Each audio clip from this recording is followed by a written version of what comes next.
Welcome to Season 3, Episode 15 of the Jordan B. Peterson podcast. I'm Michaela Peterson, Jordan's daughter.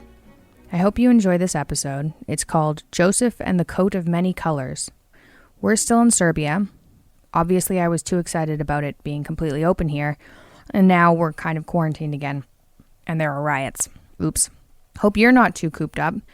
If you're interested, I released a podcast with Lauren Southern on Tuesday. It's on YouTube and on my podcast under the Michaela Peterson podcast, if you're so inclined to hear what she's been up to, if you know who she is. Also, my dad has a newsletter now that is featuring part of the calls from his newly written unpublished book.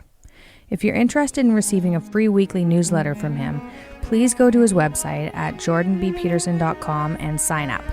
Enjoy the episode. Stay sane out there. We should all be optimizing our health right now, and one of the most important ways to do that is by getting proper sleep. For many of us, that depends on having a good mattress. This is why I choose Helix Sleep. I have their mattress at home and wish I had one here in Serbia with me.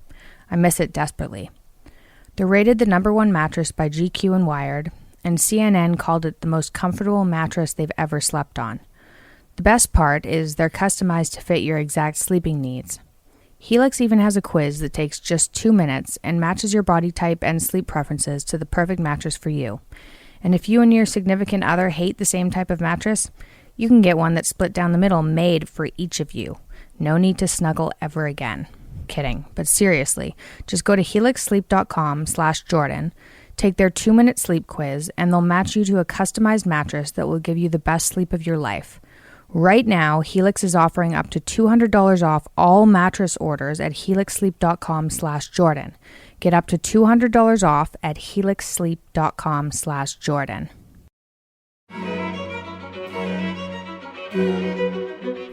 Season 3, Episode 15, Joseph and the Coat of Many Colors, a Jordan B. Peterson lecture.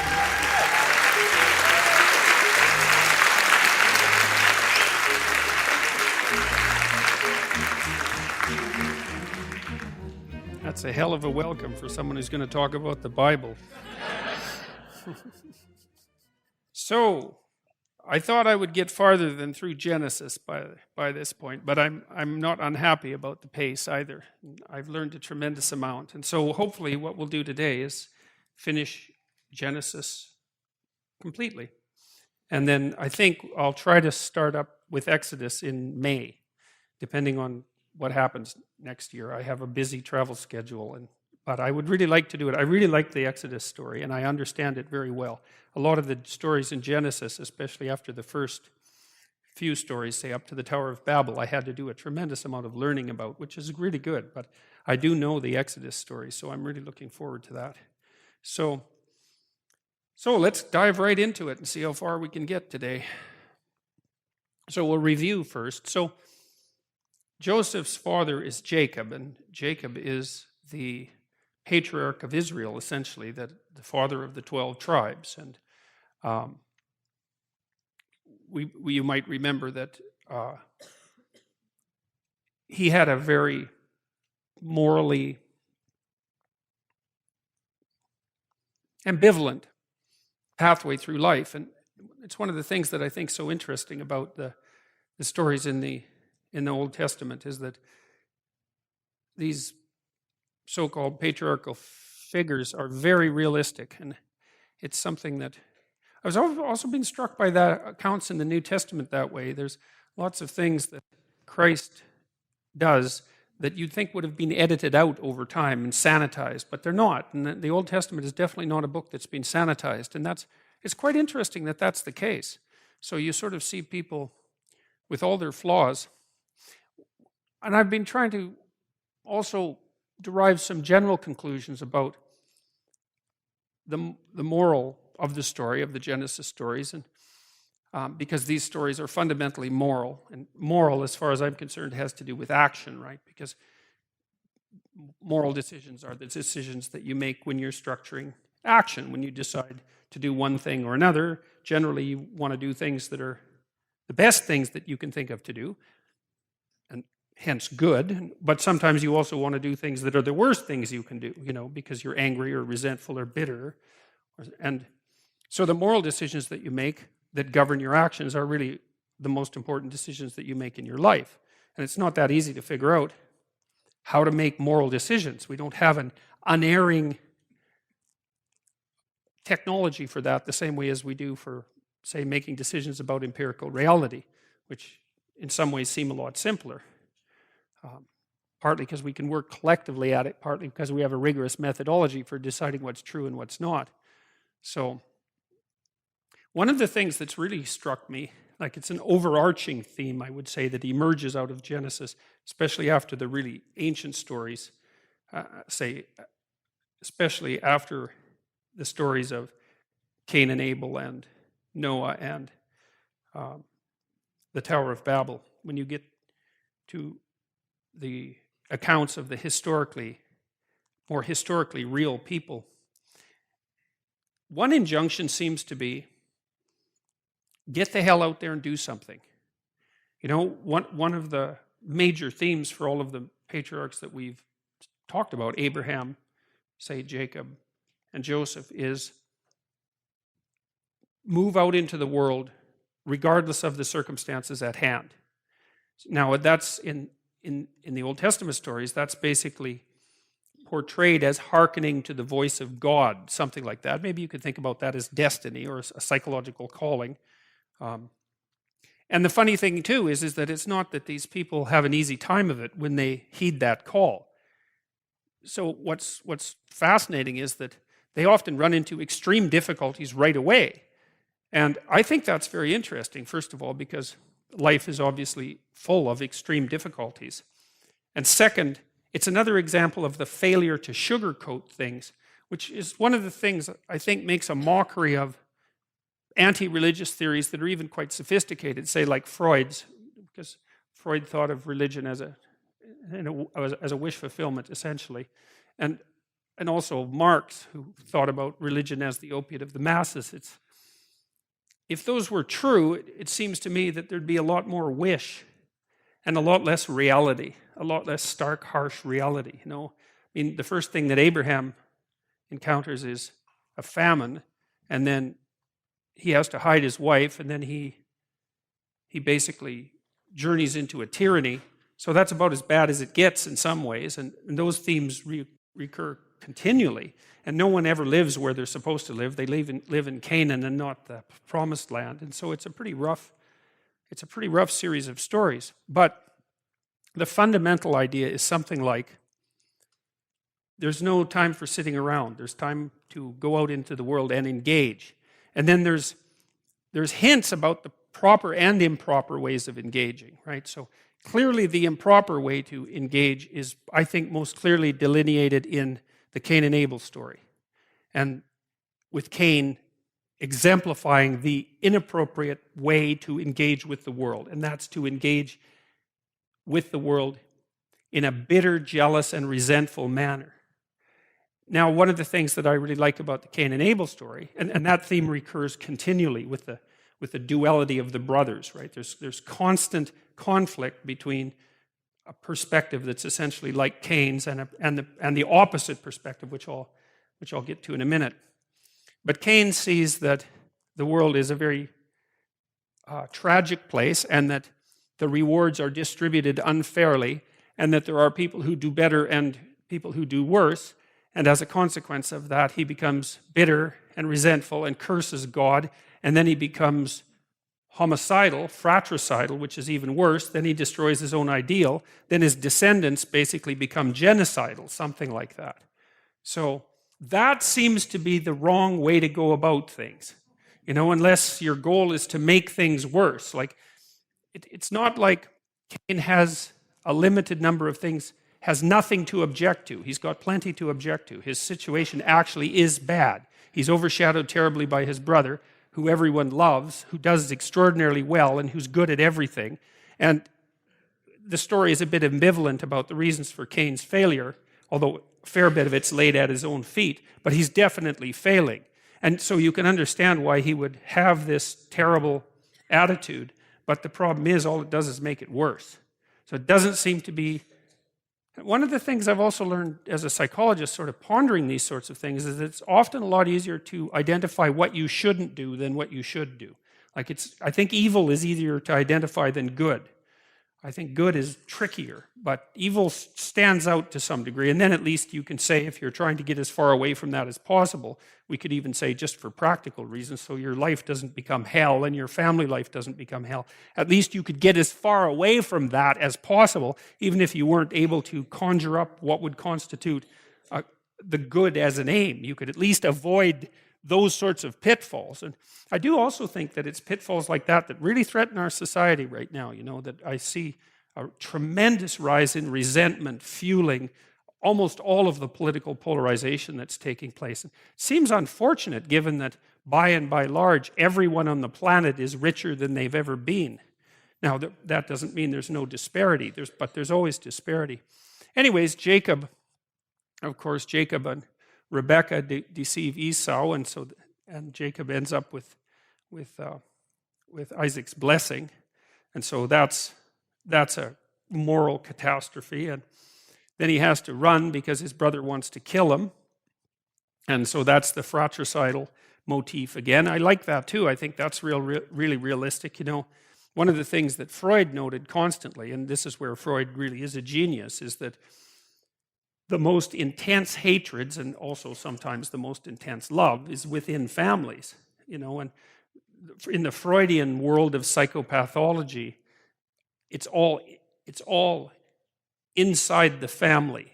In fact, the pathology in the Freudian world is actually the fact that it's all inside the family, because people who get tangled up in the Freudian familial nightmare, which is roughly Oedipal in structure, can only conceptualize the world in terms of their familial relationships. They've been so damaged by the enmeshment and the trauma and the deceit and the betrayal and the blurred lines and all of that, that they just can't expand past the family and go out in the world.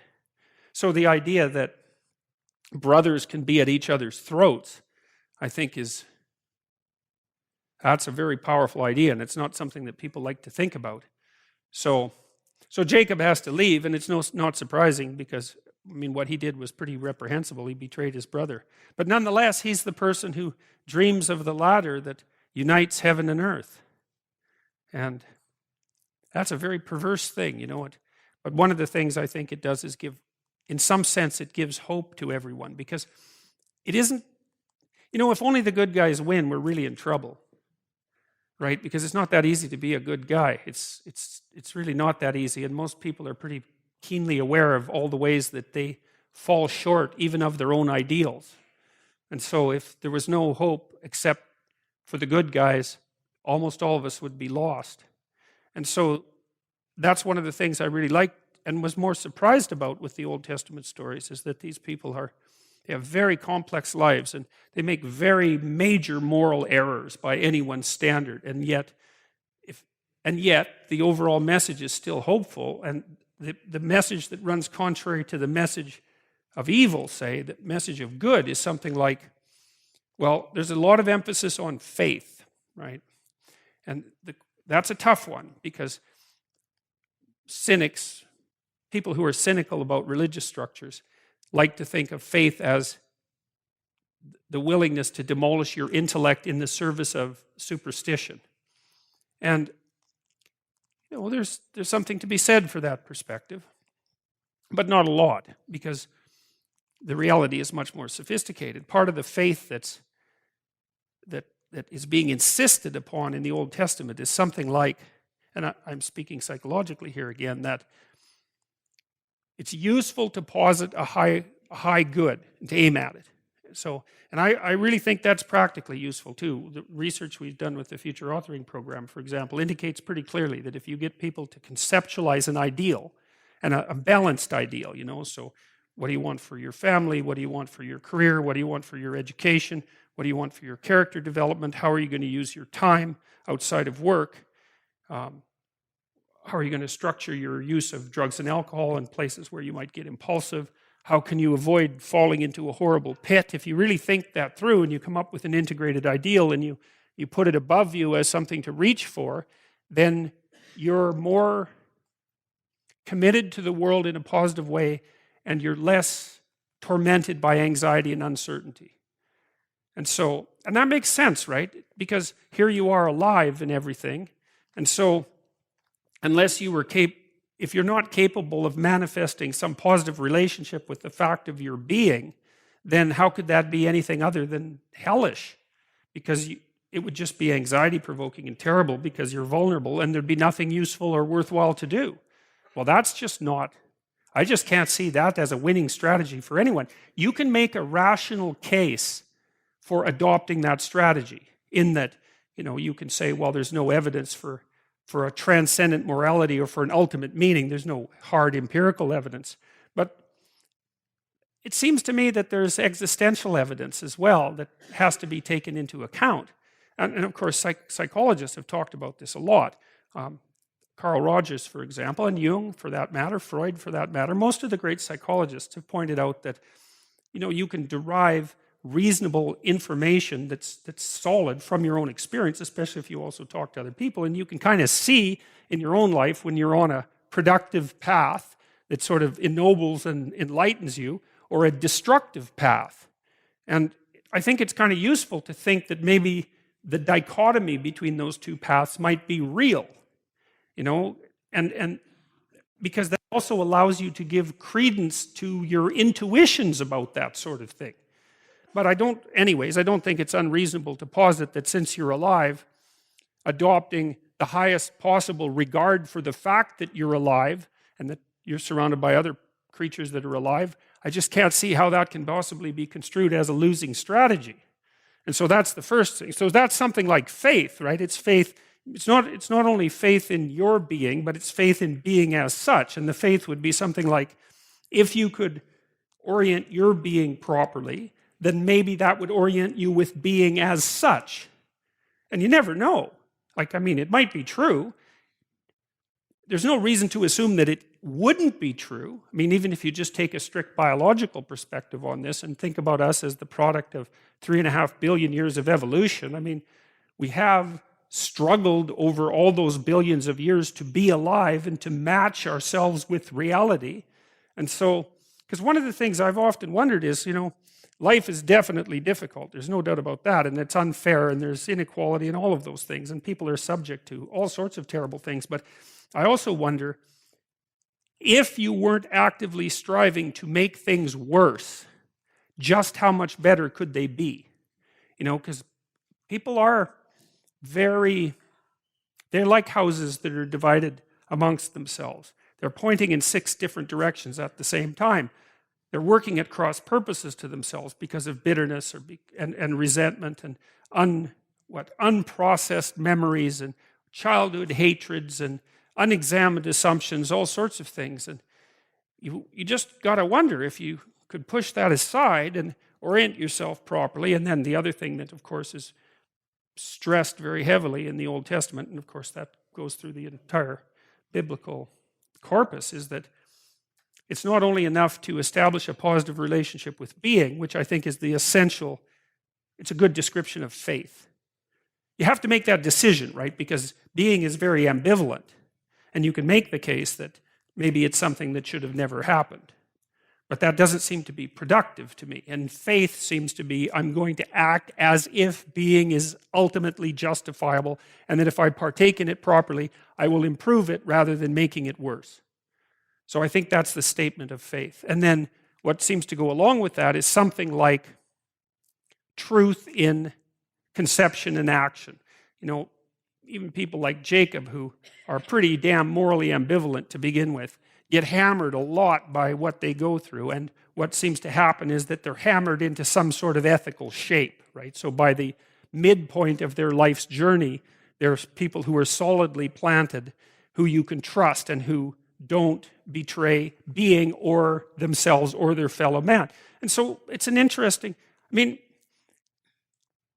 it seems reasonable to me to first assume that you have to establish a relationship with something that's transcendent. It might even be just the future version of you. And then second, that you have to align yourself with reality in a truthful manner, and that that's your best bet. And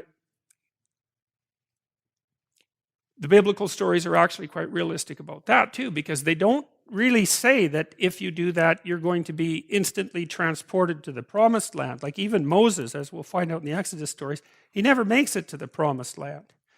And so it's not like you're offered instantaneous final redemption if you move out forthrightly into the world, establish a faithful relationship with being, and attempt to conduct yourself with integrity.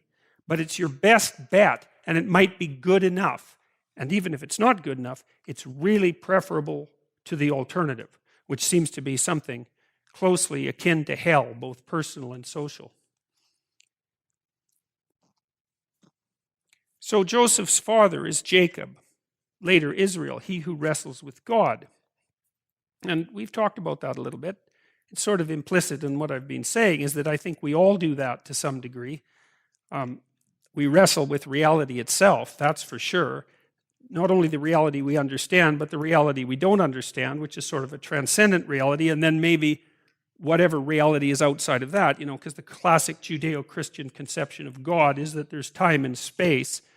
And of course, there's lots of things about what exists in time and space that we're completely ignorant of, and that's transcendent in that sense. But then there's an idea that there's a realm outside of that, which is it's an interesting idea. It's a very sophisticated idea, I think, rather than a simple idea. And it's difficult to know what to make of it. But it doesn't really matter, because I think regardless of what your attitude is towards those sorts of things intellectually, you still end up in the same position as Jacob for all intents and purposes, practically speaking, because I don't think that there's anyone who at some point in their life, or perhaps even every day, doesn't at some level wrestle with God. And you could just call it, the nature of reality, I suppose, if you want to be, say, reductionistic about it, but I don't think it makes any difference. It's still something you're stuck with. And it's not only the nature of reality itself that you have to struggle with, but it's also the nature of your moral relationship to it, your behavioral relationship to it. So that's how you should perceive it and how you should conduct yourself. And then whether or not the advantages of doing it properly are worth the difficulty and the disadvantages. So that seems to me just a straight existential statement. And Jacob gets damaged by his wrestling, which is also very realistic. So, anyways, he also ends up as father of Joseph, who's the favorite son who's born in his old age to his favorite wife. And that's who we're going to talk about today. So you remember, Jacob is the forefather of the 12 tribes of Israel. And there's his wives and the son, and the offspring that resulted. Those are all the sons. There's a daughter named Dinah as well. And Rachel is the woman he really loved, and the first son he had with Rachel was Joseph, and that was when he was older. And so that's in some sense why Joseph is his favorite. So this is the beginning of the story of Joseph. Now Israel, Jacob, loved Joseph more than all his children because he was the son of his old age, and he made him a coat of many colors. And there's a lot packed into those two sentences, The first is that now Israel loved Joseph more than all his other children. That's probably not so good. One of the things we've seen in the stories that have preceded this is that whenever there's marked preference on the part of parents for one child over the other, with Jacob and Esau, it was Jacob was Rachel's favorite, and Esau was Isaac's favorite. That didn't work out so well. That put a real twist in the entire structure of the family. And so there's a warning there right off the bat. You might say, you can't help having a preference for one child over another, but I don't know if that's true, and it's certainly something that you should be very cautious about because it doesn't seem to work out very well. Because he was the son of his old age, fair enough, and he made him a coat of many colors. That's a very interesting image, that coat of many colors, that idea. And so I'm going to delve into that idea because it sets the stage. Like it says what sort of person Joseph is. He's favored, he's younger, he's favored, but he also has this particular garment that characterizes him. And one of the things I've really learned from analyzing women's dreams in particular is that women very frequently, in my experience, very frequently dream of clothing as role. And so if you're interpreting women's dreams, then if they put on the shoes of their grandmother, for example, then you understand very rapidly that the dream is trying to make an association between their own behavior and something that's characteristic of either the state of being a grandmother or the particular grandmother. And it makes sense, right? Because clothing protects, but it also signifies a role. And it's interesting in the Old Testament stories, often if someone is going to act deceitfully, they change their outfit. And that's kind of what you do when you act deceitfully, right? You dress up like someone else. You present yourself like someone else. So anyways, back to the coat of many colors. Well, for something to be many colored, it sort of spans the entire gamut of possibility. And so there's a hint there that if you want to be a full-fledged person, that you have to manifest a very large number of traits. And so I want to go into that idea a bit. The first thing I want to talk about is some of the things that we've learned about what happens to you when you go to a new environment. You know, there's this idea very deep idea in clinical psychology, a fundamental idea, which is that if someone's anxious about something, what you do is and it's getting in their way, you take what they're anxious about and you define it, because that already delimits it, right? Because one of the problems with being anxious about something is you won't speak of it. It's like Voldemort. And then if you don't speak of it, it's way bigger than it should be. As soon as you start talking about it, you cut it down to size. And so, it's for a bunch of reasons. It's because you're not as afraid of as many things as you think, and you're braver than you know, and more capable. So as soon as you're brave enough to start talking about what you're afraid of, then you see that there's more to you than you thought, and that there's less to the problem than you thought. And then you can decompose it further into smaller problems, and then you can figure out how to approach those smaller problems. And then it doesn't seem to me to be that you get less frightened. It seems to be that you get more courageous, which is way better than being less frightened, because there's lots of things to be frightened about. So if you're courageous, that really does the trick. Now the question is, what happens if you, like, let's say that you're very socially inept and you don't know how to introduce yourself or to make establish the initial parts of a relationship with anyone. And so then you start putting yourself in situations where you're required to do that. And so then the question is, how is it technically that you transform? You say, well, you learn. Well, we want to be more specific about that. What does it mean that you learn? Well, if you're dealing with someone who's particularly socially inept and you're doing psychotherapy with them, you might teach them how to shake someone's hand properly and say their name and remember the other person's name. And so you just practice that with them so that they have the motoric routine down. So that form of knowledge is built right into your body. It's like, look at the person, put out your hand, shake it, not like a dead halibut, but with a reasonable grip. Say your name, don't mumble it, look at them so that they can hear you, and then when they say their name, try to remember it. And then so you can practice that with people, and so then they develop something that's motoric, right? It's embedded right in their body.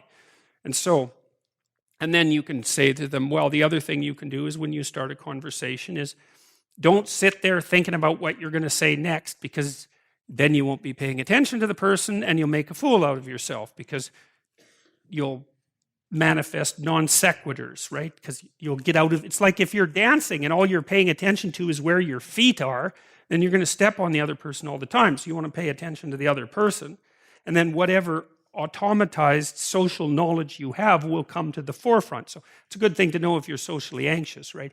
If you're socially anxious, one of the things you should do is pay way more attention to the person you're talking to rather than less, and you should pay as little attention as possible to yourself. So if you feel yourself falling in because you're anxious, then what you do is you push your attention out and pay attention to the person, because to the degree that you've been socialized, then all your automatic responses will kick in.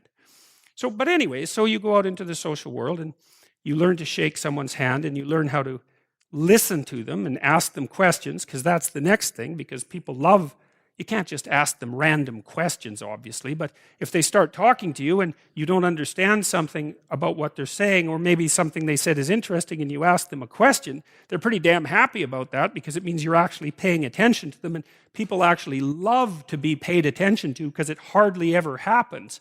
So they really, really like it. And so, okay, so what's happening? Well, first of all, you're mastering the automated motor movements, right?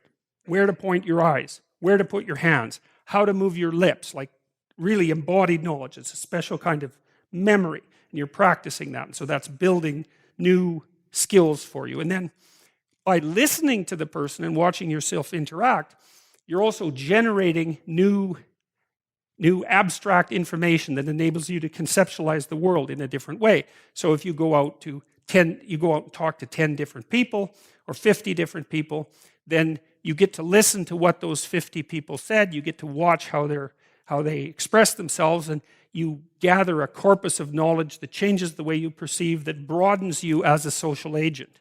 Okay, so that's two forms of knowledge. But then there's a third one, which is really interesting, which is that, you have a lot of biological potential.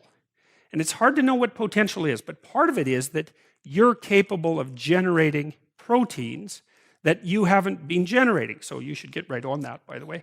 So, but the way that works in part is that if you put yourself in a radically new situation, then your brain, that there are genetic switches that turn on because of the demands of the new situation that code for new proteins.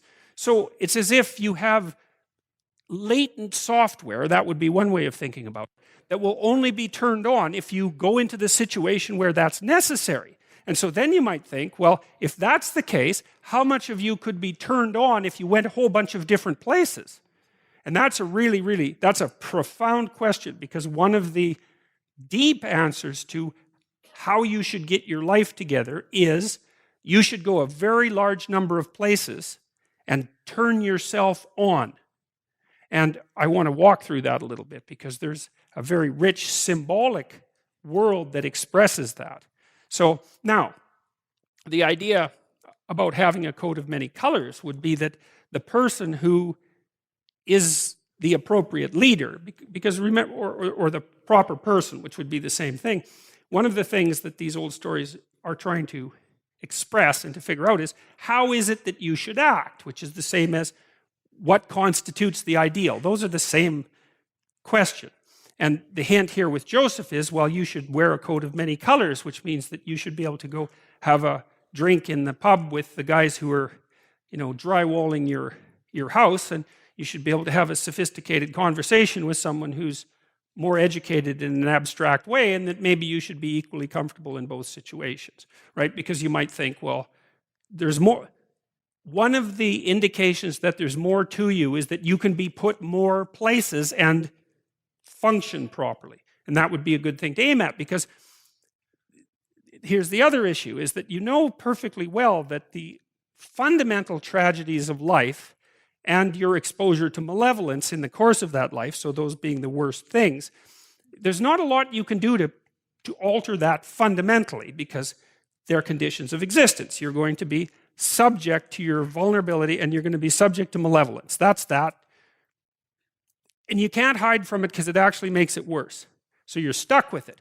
So then the question is, well, what are your options? And one option is to curse the structure of being for being malevolent and tragic, and fair enough. And the other is to make yourself so damn differentiated and dynamic and able that you're more than a match for that.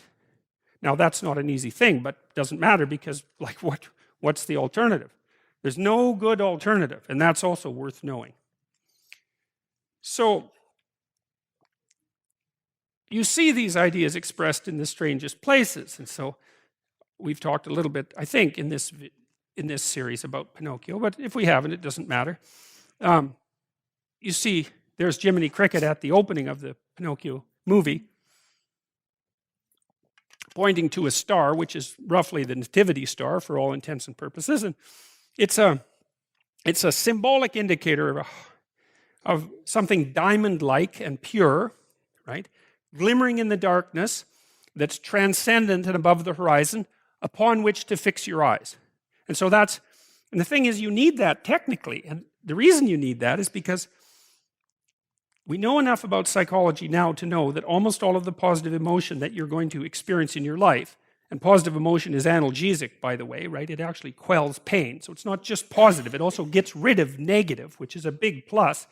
Almost all the positive emotion that you're going to feel in relationship to a goal, because you feel positive emotion as you approach a goal.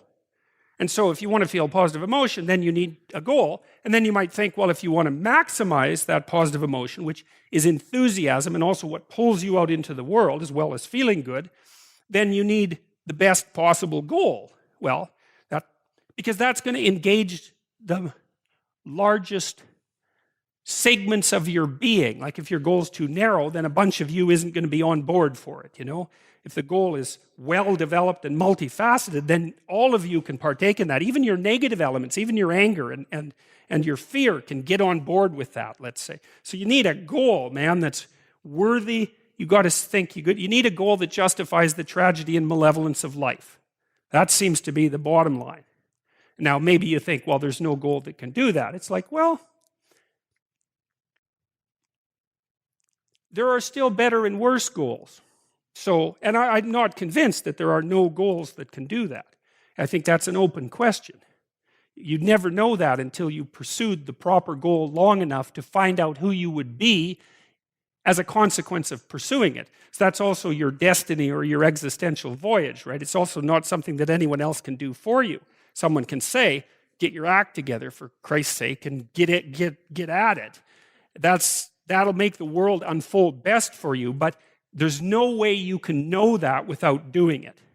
So, and unless you think you've done a particularly stellar job of that, then you have no reason to doubt its potential validity.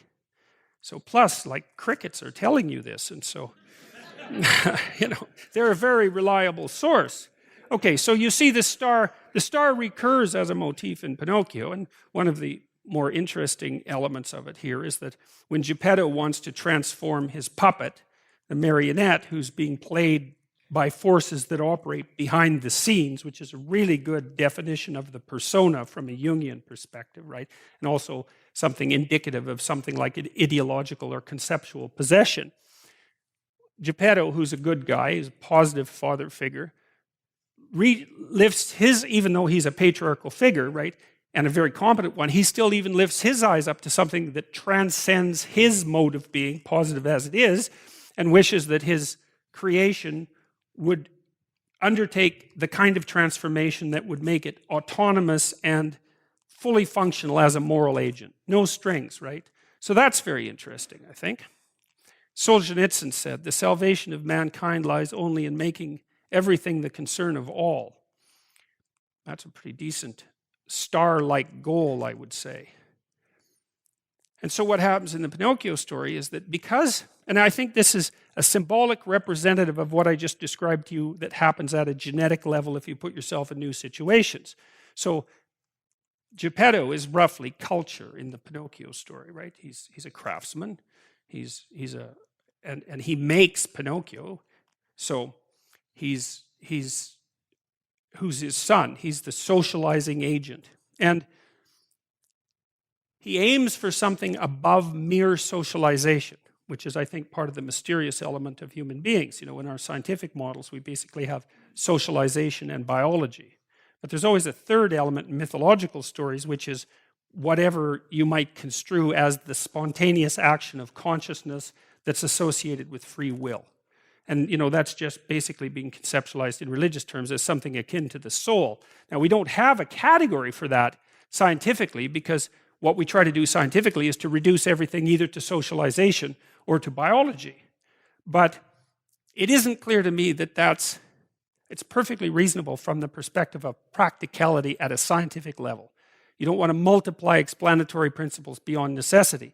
But there's many things that doesn't come to terms with, such as the fact that we all treat each other as autonomous beings with free will, and that seems to work, and that if we stop doing that, then things go to hell very, very rapidly. So, and the mere fact that we have been able to conceptualize what that conscious free will might be, metaphysically or physically, doesn't mean it doesn't exist. It just means that we don't understand it. I mean, it was only in the last 15 years that we discovered that 95% of the universe was made out of some kind of matter that we can't even, whose properties we can't even imagine, except that it seems to have mass. So, anyways, what happens is when Geppetto lifts his eyes up to the star, so it's society aligning itself with the proper goal with regards to individual development, right? So instead of society being at odds with the individual, they line up. And then what happens is nature comes on board. And that's the blue fairy in the Pinocchio story. And that seems to me to be a symbolic representation of what happens biologically when you set the goal properly, get your culture behind you and move into the world, is that there's a biological transformation that occurs as a consequence of that, which means that a bunch of you that hasn't been turned on turns on. And I guess one question would be is, what would you be like if you turned on everything inside of you that could be turned on? Well, that's a good goal. That's a good thing to find out. So, now, I'm going to introduce a couple of other ideas. So, there's this idea in Jungian psychology called the circumambulation. And Jung had this idea that you had a potential future self, which would be in potential everything that you could be.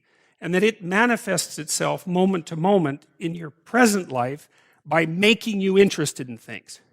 And the things that you're interested in are the things that would guide you along the path that would lead you to maximal development.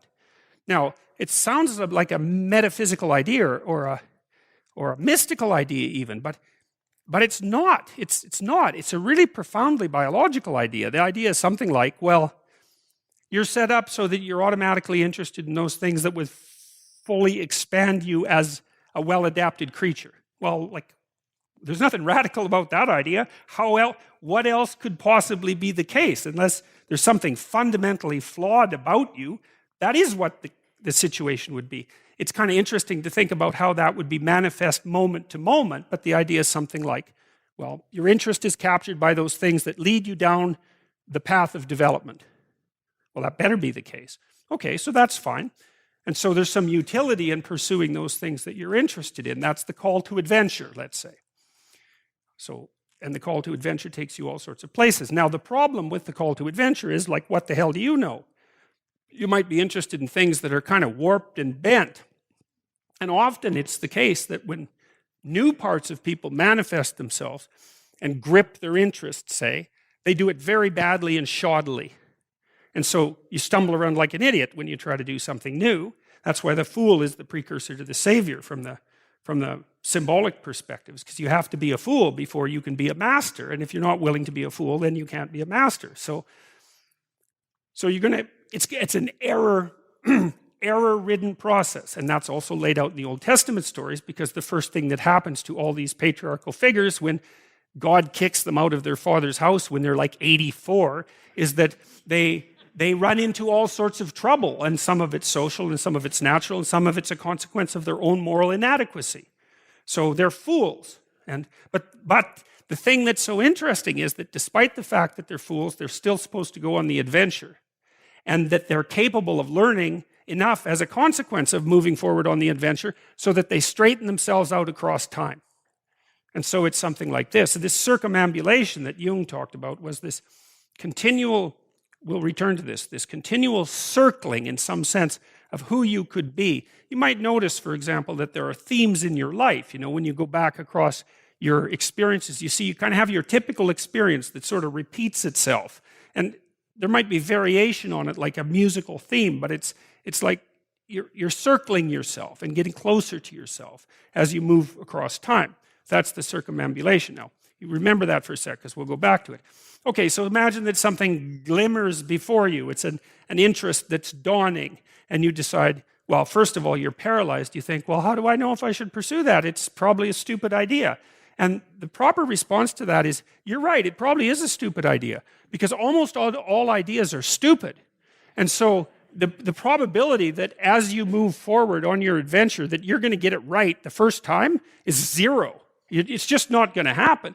And so then you might think, well, maybe I'll just wait around until I get the right idea, and which people do, right? So they're like 40-year-old, 13-year-olds, which is not a good idea. And so they wait around until it's waiting for Godot, until they finally got it right. But the problem is you're too stupid to know when you've got it right. So waiting around isn't going to help. Because even if the perfect opportunity manifested itself to you in your incomplete form, the probability that you would recognize it as the perfect opportunity is zero. You might even think it's the worst possible idea that you've ever heard of anywhere. Highly likely. Highly likely.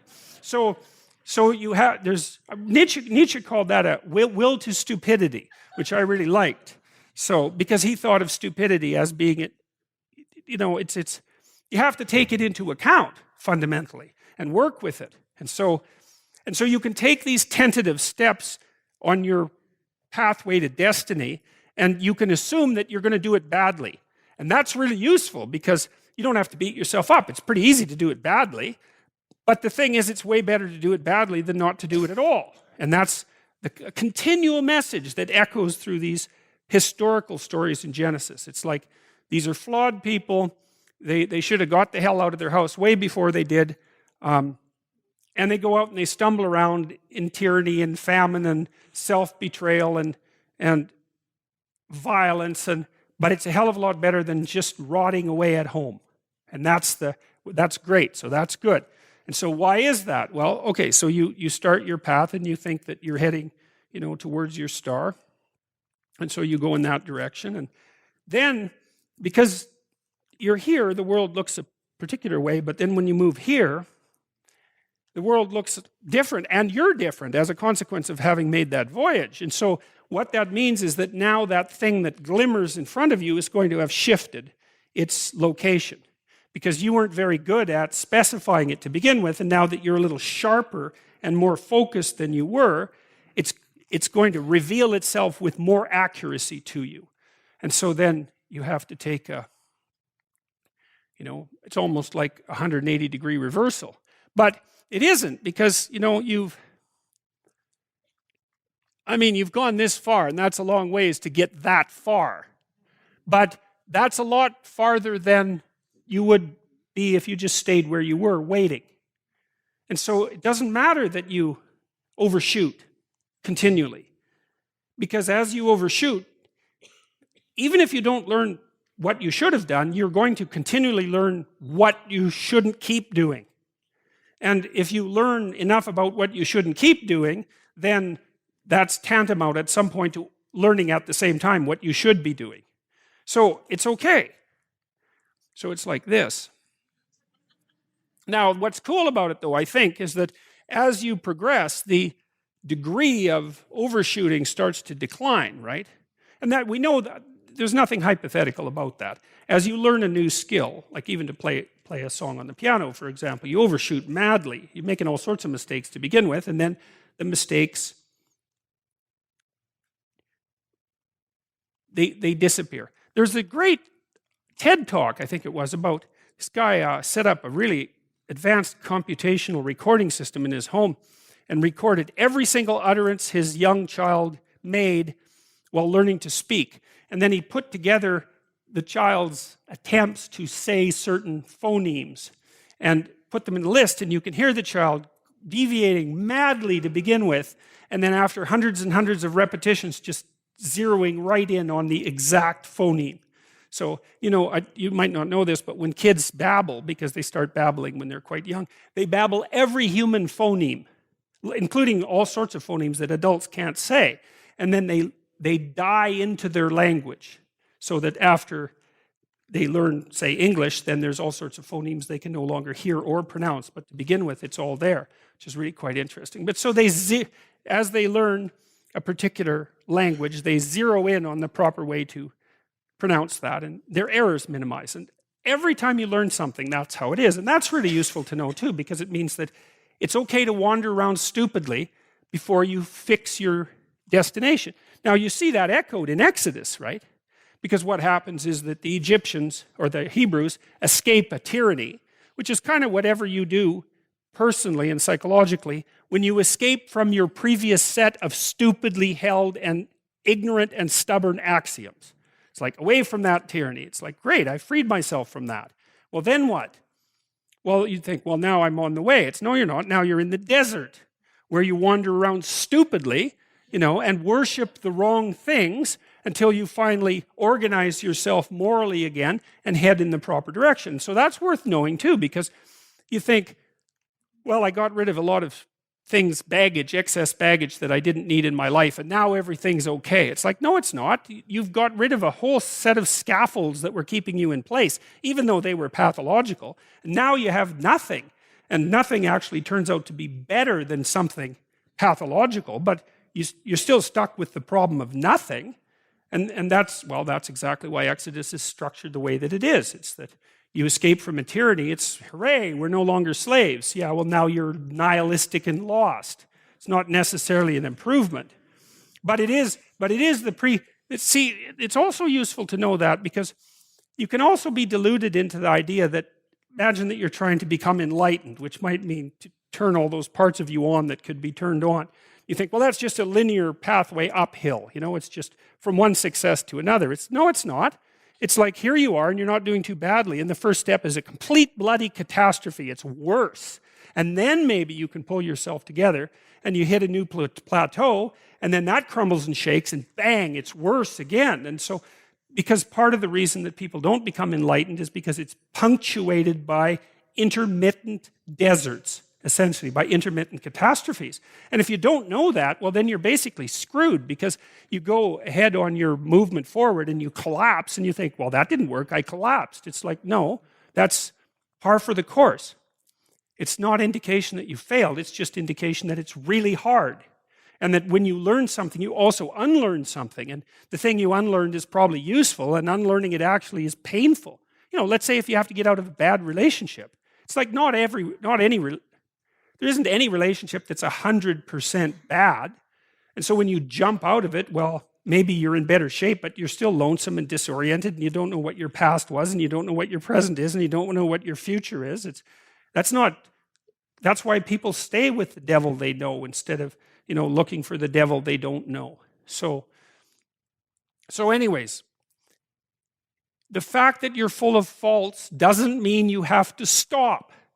And thank God for that. That's a really useful thing. And the fact that you're full of faults doesn't mean that you can't learn.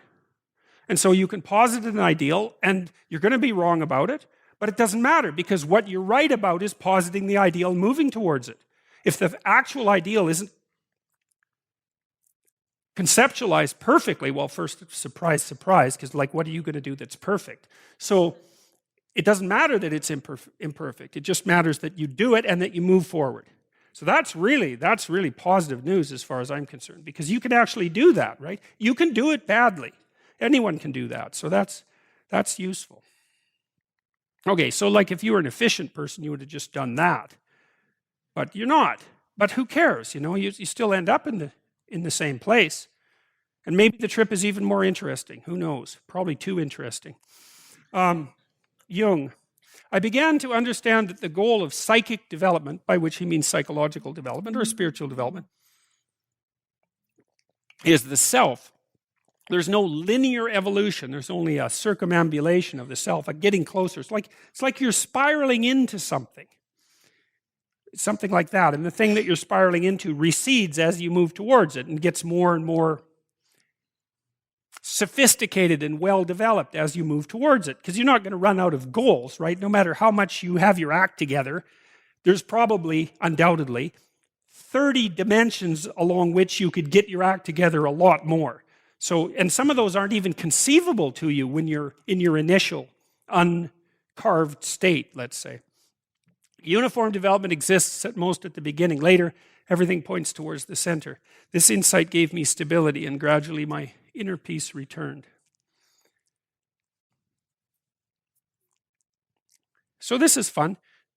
On the left there, that's the Chartres Cathedral. That's the one that has the maze in it that I told you about. They actually light that up with lasers now. And so that's it lit up with lasers. And so they're turning it into a cathedral of light, which I think is really fascinating. And it's a continuation of the same idea, right? Because the stained glass windows were obviously, I wouldn't call them primitive attempts to do that. I mean, stained glass windows are pretty impressive, but it's an elaboration of the same thing. So now you can go to that cathedral. They light up the whole town like that, which is really something. And so there's how the cathedral is built. It's a cross. And you remember, the cross is an X that marks the center of the world, and the cross is the place where each individual is. And I think that's the fundamental message of Christianity, is the cross marks the place where every single individual is. And it's a tragic place that consists of suffering and exposure to malevolence, and that the only way to come to terms with it is to accept it. And that seems to me, I don't see anything metaphysical about that statement whatsoever. It's like, well, X marks the spot, fair enough. You're in a spot, you're right in the center of your world, it's right in the center of the world as far as you're concerned, and the same with the rest of us. It's characterized by suffering and exposure to malevolence, there's no doubt about that. What are you going to do about that? Bitter, resentful, hateful, all that does is make it worse. So you have to accept it. Now that's not an easy thing, because that's actually, I would say, a heroic task to voluntarily accept the conditions of your own existence. And that happens at the cross. So that's fine. And that's associated with light. Well, that's good that that's associated with light. You wouldn't want that to be associated with darkness. That would be a bad thing. So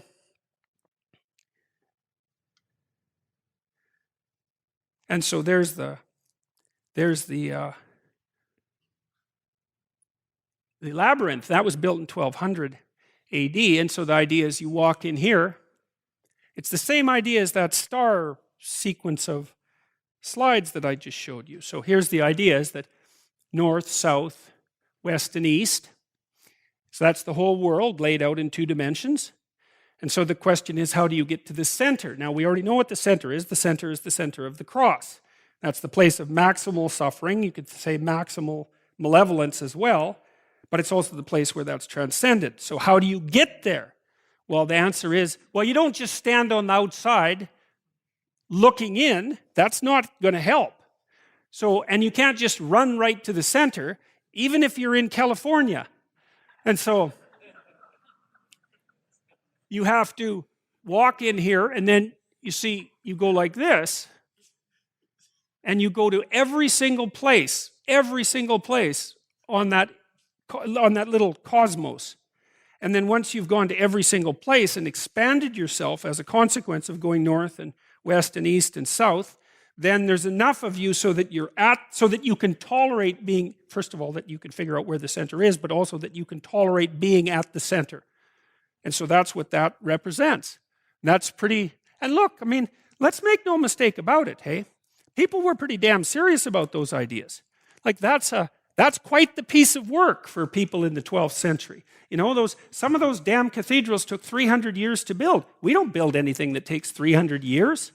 You know, people were putting a lot of effort into whatever these things meant. You know, and if you think they meant bearded man in the sky, then, you know, it's hard to account for the kind of motivation that would produce these buildings with that kind of paucity of conceptualization. You know, the towns, and it was certainly the case in Chartres, is that they groaned under the tax burden that was required to produce these. Now, you might think, well, that's partly tyrannical, and no doubt that's the case, but that's not the whole story. The whole story is that the people who produced those buildings, they thought about every bit of it. Nothing's accidental. And they're trying to portray something, just like that window is trying to portray something. That's the same thing as this. It's the center from which all things manifest themselves. You see, that's Christ there, and being portrayed as that center, or the center within him, something like that. Very much like the chakras in yogic practice. Same basic idea. It's the opening up of the internal structure and its proper realization. So there are people walking the labyrinth. So that's the coat of many colors, right? That's this differentiated mode of being that enables you to be competent and at home in the widest possible number of places. And that's a real differentiation of your personality. It's a breaking through the boundaries of your personality, including the ones that you impose on yourself, to become someone who's useful wherever they're put. And that's really relevant to this story of Joseph too, because one of the things that happens to Joseph is that, well, a lot of bad things happen to him. Because he's the favorite of his father, his brothers hate him. And so first they're going to throw him in a pit. I think they do throw him in a pit. Then they sell him to be a slave. Then he ends up in, well, we'll go through the story. He ends up some places where you probably wouldn't want to go, prison being one of them. But it doesn't matter, because even when they put him in prison, he's actually not in prison. He just figures out how to make the prison work way better. And then he's in control of the prison. And it's an interesting, I had this friend, and he was very smart, but very cynical. And he wasn't employed very well, and he got a little older than he should have given his level of intelligence and employability. And so he had to take jobs that weren't very intellectually challenging. And one of the things I tried to convince him of was that even if he wanted to work behind the parts department in an automotive store because he liked cars. But it was beneath him, because it was sort of as far as he was concerned, he was too smart for a job like that, which actually turned out not to be true. He wasn't smart enough for a job like that, or he wasn't wise enough. But one of the things I tried to tell him was that you're looking at the situation wrong, because even in a simple job, so-called simple job, like let's say dishwashing in a restaurant, which I did an awful lot of, it's not that simple. You're dealing with a lot of other people, very fast staff changeover. You're feeding people, you're helping them have a celebration, you're helping them take a break. Like, you can do it really well. And then the kitchen can operate properly, and then people can come out to the restaurant, and it's not a bloody catastrophe. And like, even when you're doing something that's a menial job, so to speak, like dishwashing, there are ways of doing it really badly, resentfully and horribly, and doing it really well. And as soon as you do it really well, it's not a menial job anymore. It immediately transforms. Now, I mean, you can be around people who won't let that happen, and you should go get another job if that's the case. But if you do it properly, then it's not menial at all. And that's also a good way out of resentment. You think, well, I've just got this, 2-bit job. It's like, yeah, what if you did it as well as you possibly could? What would happen? Well, the first thing that would happen is you'd get a lot smarter. That's for sure. And that's hardly a negative thing. Okay. So that's the coat of many colors. So it's an intimation of what Joseph is like. And what we're seeing with all of these patriarchal figures is the continual realization of the ideal person, right? You could think about it as successive approximations of the ideal person. And the story is exploring all sorts of different possibilities, including ones that are very violent and catastrophic and malevolent. It's trying to cover the entire territory and to focus in on what's the proper way through the maze of life, the labyrinth. And the hint here is that, well, you should be multidimensional. These are the generations of Jacob. Joseph, being 17 years old, was feeding the flock with his brethren, and the lad was with the sons of Bilhah and with the sons of Zilpah, his father's wives. And Joseph brought unto his father their evil report. Well, we already know that Joseph is Jacob's favorite, and so that doesn't make him very popular among his brothers. He's younger, and now we also find out that he's been set up more or less as, you might say, a snitch. Because that's what this phrase means, is that he goes out and watches his older brothers, and if they do something they shouldn't do, then he comes trotting back to Jacob and reports. Well, that's not going to make you popular. So, and you would say, well, is that Joseph's problem or Jacob's problem? And I would say, and this is something I learned from reading Jung too, is that that's a conspiratorial problem, right? It's the parents at fault, but so is the child who agrees to do that. They've got a little cabal going. And you might say, well, it's only the parents' fault, but the son will be taking advantage of every advantage that offers him. Because he could say, no, too, I won't do that. So anyway, Joseph is the favorite. He's a bit of a teacher's pet. That's what it looks like. Now, Israel loved Joseph more than all his colors because he was the son of his old age, and he made him a coat of many colors. And when his brethren saw that their father loved him more than all his brethren, they hated him and could not speak peaceably unto him. So let's say you have a child or a number of children, and one of them is your favorite. How should you treat that child? Well, it isn't obvious that you do them any favors by overtly making them your favorite, right? I mean, first of all, maybe you don't challenge them as much as you should. And second of all, you definitely set up a Cain and Abel-like scenario in the household. And that, or maybe it's an Oedipal situation too, because you happen to love your child more than you love your spouse, that's not a recipe for familial harmony. So it seems to be a bad idea. Okay, so now we have two reasons that Joseph is not liked by his brothers is one is, well, he's a bit of a rat fink, and the other is that he's the favorite, and he's playing that to the hilt by the looks of things. And when his brethren saw that their father loved him more than all his brethren, they hated him and could not speak peaceably unto him. Okay. And Joseph dreamed a dream, and he told it to his brethren, and they hated him the more. He said unto them, Hear, I pray you, this dream which I have dreamed. For behold, we were binding wheat sheaves in the field, and lo, my sheaf arose. And behold, your sheaf stood round about and bowed to my sheaf. And remember, he's the young one, right? And also the daughter of the favorite wife, which is another thing or the son of the favorite wife, which is another thing not really working in his favor. And his brethren said to him, Shalt thou indeed reign over us, or shalt thou indeed have dominion over us? And they hated him yet the more for his dreams and for his words. Well, there's a shock.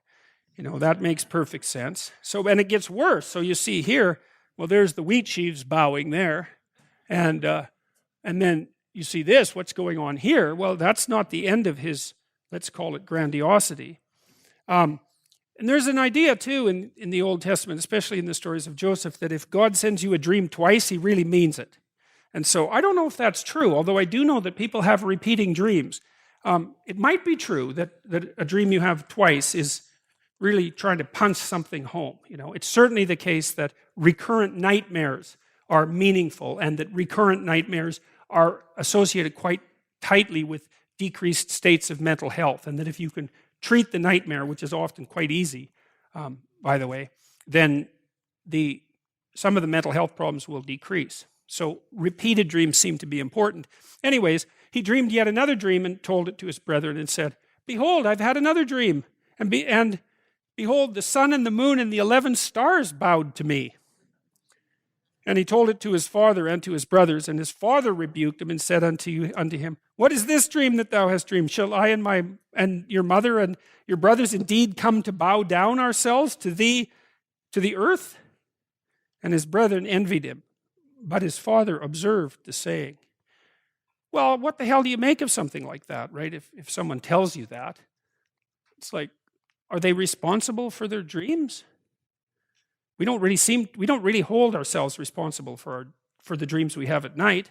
And what do you make of a dream is like one of the things that Jung pointed out. This is where he differed from Freud substantially. Is Freud tended to think that the dream hid its meaning because its contents weren't acceptable to the conscious mind. And Jung said, no, you don't understand. That's not what happens. What happens is the dream is doing the best it can to express something that the person doesn't yet really know. And Jung thought about the dream as a manifestation of nature. It wasn't associated with the ego at all. It was just like you have a dream and there are things happening in it the same way that when you walk into a dinner party, there are things happening there. It's not, the dream isn't something that's subject to your capacity for manipulation. It's something that happens to you, not something that you do. And so if someone has a dream like that, well, you've got three options. You can just discount dreams altogether, which is what people in the modern world tend to do, which is a very bad idea because they're thoughts and you shouldn't discount them, and they're hardly random, as some neuroscientists claim. That's absolutely cockeyed theory, that random. Be like television snow on a TV set if it was random. So one is, well, you just discount dreams. The other is that you consider the person a liar and a braggart and a narcissist. And the third is, well, what's the third? It's like he dreamt that the sun and the moon and the stars bowed down to him. You might think about that 2 or 3 times. But it's not necessarily something that's going to make you happy. And his brethren went to feed their father's flock in Shechem, so they took off. And Israel said unto Joseph, Do not thy brethren feed the flock in Shechem? Come, and I will send thee unto him. And he said to him, Here am I. And when they saw him afar off, even before he came near unto them, they conspired against him to slay him. Rough people back then, right? This sort of thing is happening quite frequently. And they said to one another, Behold, the dreamer cometh. Come now, therefore, and let us slay him, and cast him into some pit. And we will say, Some evil beast hath devoured him, and we shall see what becomes of his dreams. So there's an echo of the Cain and Abel story there, obviously, I mean, it's not quite as clear because in the Cain and Abel story, Abel is clearly just doing well. And here you can't quite get a handle on Joseph's character. You can't tell if he is actually the elect or if he's just a spoiled brat with delusions of grandeur, but it doesn't matter because his brothers are so irritated at the fact that he's favored, and perhaps even the fact that he might be someone destined for something special, that they find it perfectly reasonable to destroy that. And it's so interesting how often that motif of pulling down an ideal manifests itself in these old stories, right? The pattern is established in the Cain and Abel story. It just repeats and repeats and repeats. And I think that's dead true. I think it just repeats all the time. It's that people are annoyed about how tragic their lives are. They're annoyed that they're subject to malevolence, and they're annoyed that they're not doing as well as other people are doing. And that puts them exactly into this state of mind. Now, maybe with modern people, if you're going to kill someone because you're resentful as a modern person, you don't generally slay them and throw them into a pit. What you do is you just kill them slowly over a few decades. And it isn't obvious to me that that's any better. So I've seen plenty of married couples who are in that situation. It's like, well, there was this Mitch Hedberg, he used to complain about turtlenecks. He said it was like being strangled by a really weak midget. And it's probably a really politically incorrect joke, but it's a funny joke. So, and then you see relationships that are like that. It's like each person has their hands around the neck of the other person, but they don't have enough courage to squeeze. They just put enough pressure on to cut the circulation off a tiny bit. So the person just gets they die over a 30-year period, something like that. So, yeah, and you all laugh because you know it's true. That's why.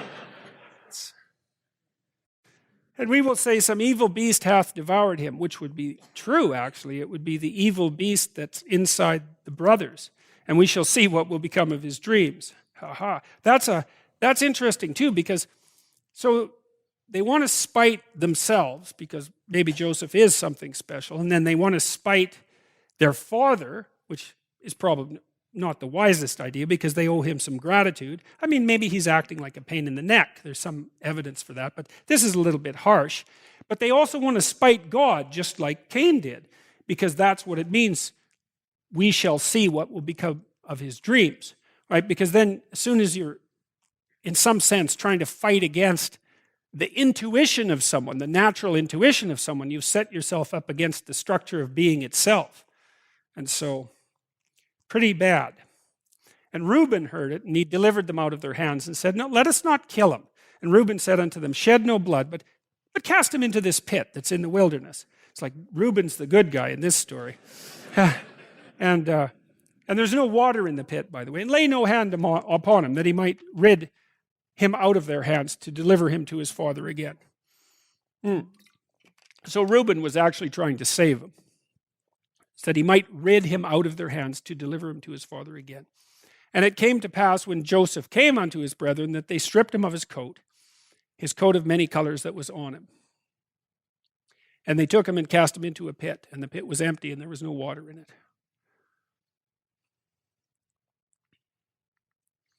And then they sat down to eat bread and lifted up their eyes and looked, and behold, a company of Ishmaelites came from Gilead with their camels, bearing spices and balm and myrrh, going to carry it down to Egypt. And Judah said unto his brethren, "How does it profit us if we kill our brother and conceal his blood?" So he's the practical guy here. So why would we kill him when we can sell him?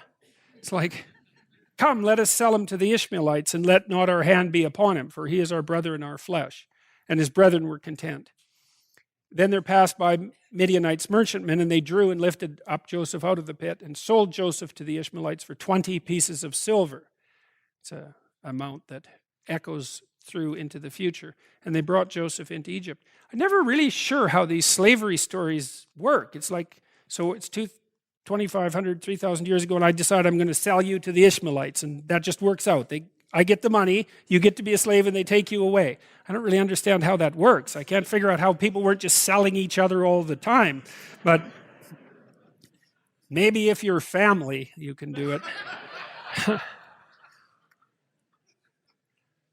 So there they sold him.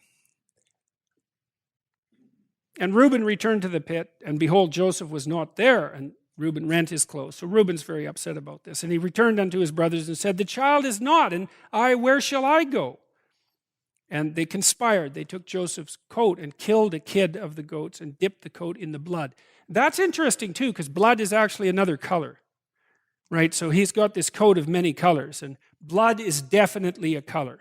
And so this is the addition, in some sense, of the color of blood to Joseph's coat.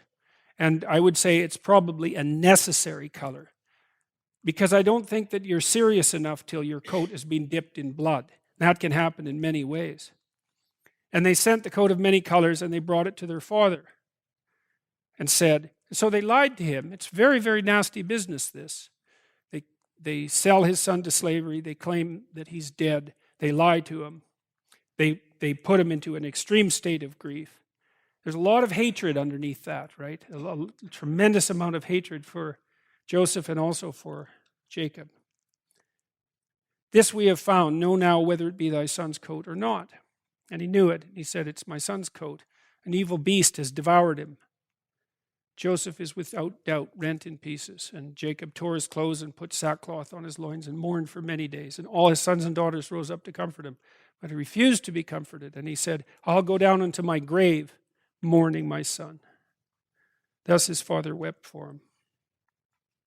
So that's Jacob collapsing at the news. And the Midianites sold Joseph into Egypt unto Potiphar, an officer of Pharaoh's and captain of the guard. And Joseph was brought down to Egypt. And Potiphar, an officer of Pharaoh, captain of the guard, an Egyptian, bought him of the hands of the Ishmaelites, which had brought him down thither. So now he's a slave.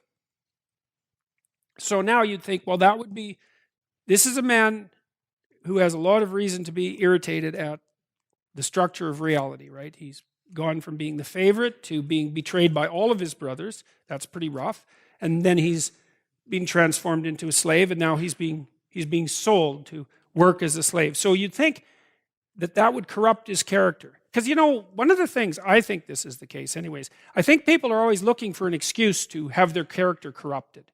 Because if your character is corrupted, then you get to lie, and you get to cheat, and you get to steal, and you get to betray, and you get to act resentfully, and you get to do nothing, and that's all easy.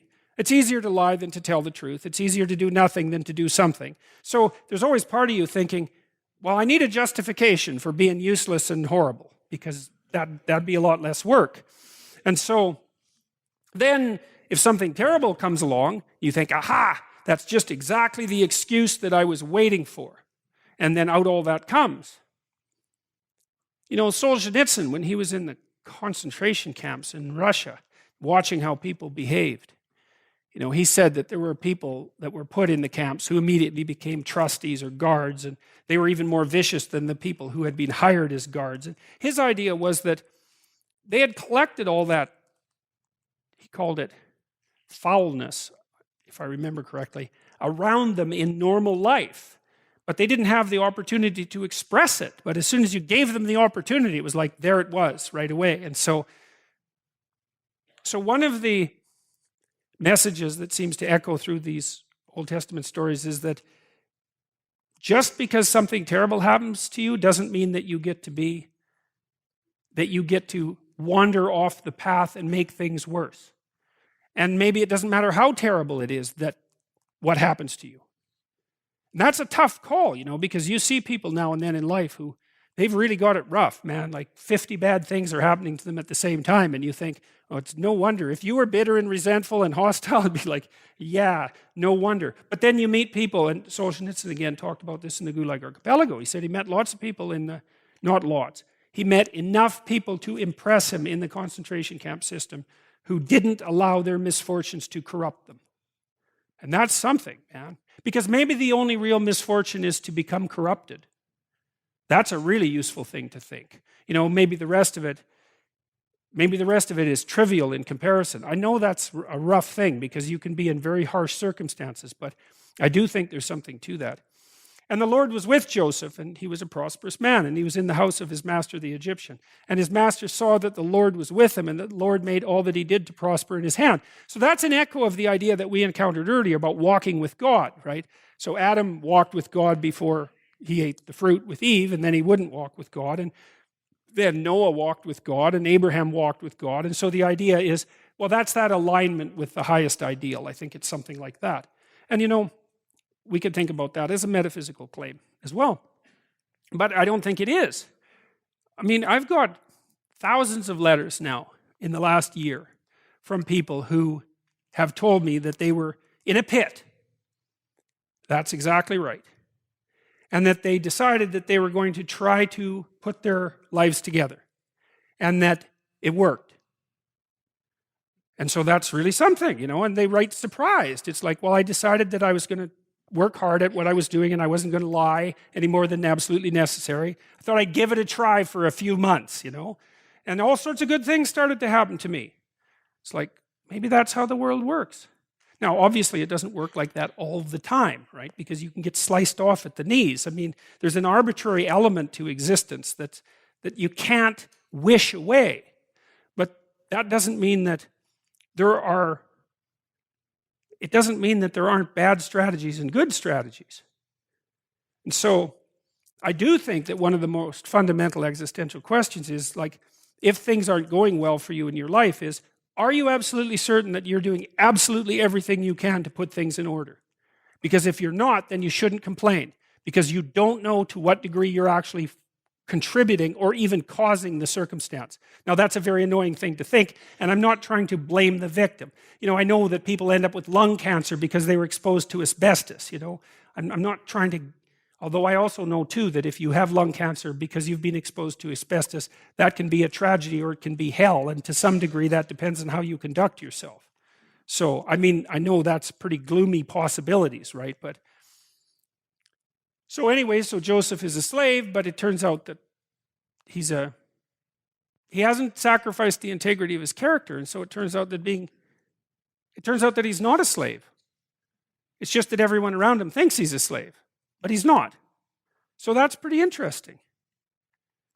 He was a goodly person and well-favored. Well, so he's a good guy, and he's an impressive specimen as well. This is pretty interesting given the current political climate, I would say. And it came to pass after these things that his master's wife cast her eyes upon Joseph, and she said, "Lie with me." That means that actually has two meanings, right? But he refused, and said unto his master's wife, "Behold, my master does not know what's with me in the house, and he's committed all that he has to my hand. There's no one greater in this house than I.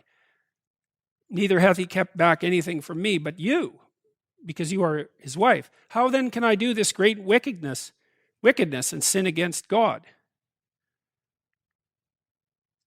And it came to pass, as she spake to Joseph day by day, that he hearkened not unto her to lie by her or be with her. It's being sexually harassed, Joseph. And it came to pass, well, it's right. I mean, look at the painting.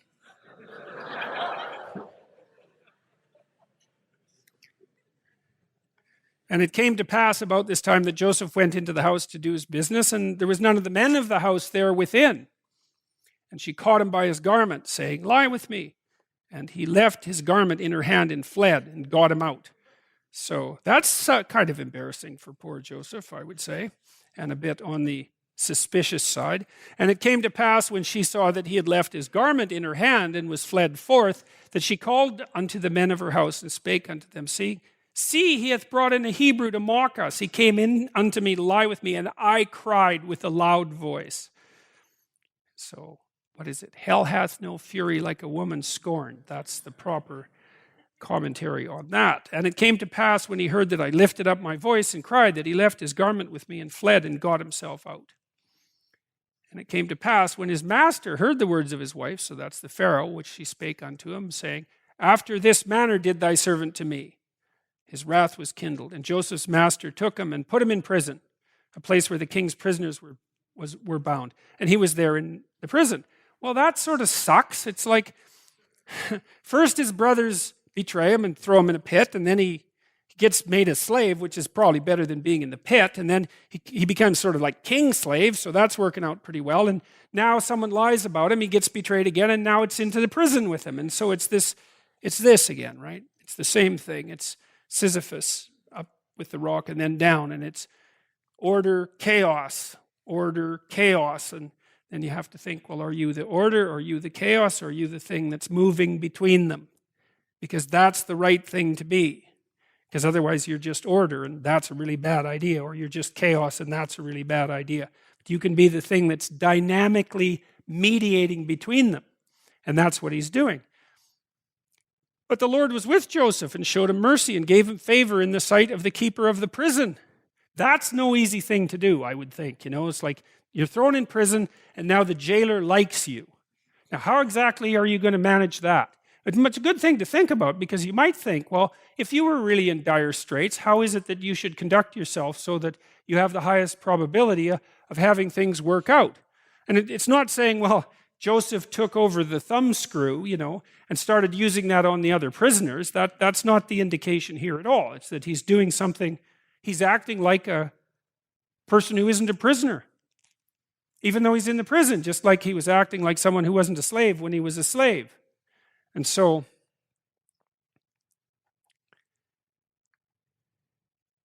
it makes you wonder who you can be, despite the fact that other people think that you're whatever you appear to be. And the keeper of the prison committed to Joseph's hand all the prisoners that were in the prison, and whatsoever they did there, he was the doer of it. The keeper of the prison looked not to anything that was under his hand, because the Lord was with him, and that which he did, the Lord made it to prosper. So it's a repeat. It's a repeat of exactly what happened when he was the slave of the Pharaoh, except it's one rung deeper into hell, so to speak, right? So it's slave Pharaoh, and here it's prisoner, jail, master, but it doesn't matter. The same thing happens. So now Joseph is in prison, and the Pharaoh has a fit one day of pique and throws the chief of his butlers into prison and the chief of his bakers. And they have a dream, each of them. And Joseph interprets the dreams, which seems to be something that he can do. And he tells the butler that his dream means that the Pharaoh is going to forgive him and put him back in his position. And he tells the baker that the Pharaoh isn't going to forgive him and that he's going to take off his head and hang him in a tree, which is a rather rough dream, but that's what happens. So anyways, the baker or the butler goes free, and Joseph says, look, maybe you could just keep in mind the fact that I did you a bit of a favor here and told you something that was accurate, but the chief didn't really remember once he was freed. Interpreting dreams in prison. And so now the Pharaoh has a dream, and he actually has two dreams, so it's another one of those doubled motifs. So the idea is these are really important dreams because they came in a pair. And behold, there came out of the river 7 well-favored kine and fat-fleshed, so cattle. And they fed the meadow. And behold, 7 other cattle came up after them out of the river, ill-favored and lean-fleshed, starving, and stood by the other cows on the brink of the river. And the ill-favored and lean-fleshed kine did eat up the 7 well-favored and fat. So Pharaoh awoke. Okay, fair enough, it's a pretty nasty dream. And then he has another dream to hit it home. And he slept and dreamt the second time, and behold, 7 ears of corn came up upon one stalk, rank and good. And behold, 7 thin ears and blasted with the east wind sprung up after them. And the 7 thin ears devoured the 7 rank and full ears. And Pharaoh awoke and beheld it was a dream. And then it says a little later, and for that the dream was doubled unto Pharaoh twice. It is because the thing is established by God, and God will shortly bring it to pass. It's interesting, because one of the better theories about dreams is that they're part of the way that the right and left hemisphere communicate, or maybe the non-verbal part of the brain communicates with the verbal part of the brain. And so the non-verbal part of the brain, which is less differentiated and thinks more globally, is looking for patterns and anomalies in the world, things that don't fit well with the current way of conceptualizing the world, things that make you anxious and uncertain. And those are things you haven't mastered, right? So they don't fit well into your conceptualization of the world by definition, because if you had mastered them, they wouldn't make you anxious and nervous. And so the nonverbal parts of your brain are like an alarm system. They're looking around for places where you're probably wrong. And then they put those in images and try to conceptualize them so that you can update your model of reality to take them into account. But that also produces a fair bit of negative emotion, especially at night. And so we know if you deprive people of dreams that they go insane very rapidly, animals as well. It's a necessary part of mental equilibrium. The way you do that with rats, in case you want to know, is that if you've got rats that you want to drive insane, this is how you do it. So you put the rat on like a pedestal that's pretty small, and then when that's surrounded by water, and then when he falls asleep, his nose hits the water, and then he wakes up, and so you can deprive the rat of sleep, and the rats don't respond to that very well after some period of time. So that's one of the ways that that's been discovered. But anyways, the dream does seem to be an update mechanism, and so if you have a very powerful dream, like a nightmare, especially if it's repeating, it's like something is trying to hammer on the door that needs to be let in. And often you don't know how to let it in. That's a problem. So, but then Pharaoh sent and called Joseph, because he had talked to his butler. And they brought him hastily out of the dungeon, and Joseph shaved himself and changed his clothes and came in unto Pharaoh. I guess he didn't want to shock Pharaoh with how people dressed in the prison. And Pharaoh said unto Joseph, I have dreamed a dream, and there's none that can interpret it. And I've heard say of thee that you can understand a dream to interpret it. And Joseph said, it's not me. God will give Pharaoh an answer of peace. So Jacob isn't taking credit for his ability to interpret dreams, which also indicates, quite interestingly, there's nothing, despite the fact that he's successful and competent, he's not narcissistic. Like, if he happens to have this gift, he regards it as a gift and not as something that redounds to his favor. It's just something that he happens to be able to do. And so that's a hallmark of someone who's got a pretty well put together personality, as far as I'm concerned, because people have gifts that they didn't really earn. Those would be your talents, your intelligence, your good looks, if you happen to have good looks, etc. And there's no sense being all puffed up about that, because it's great. It's luck of the draw, though, and the proper attitude is to note that it's luck of the draw and to be grateful for it.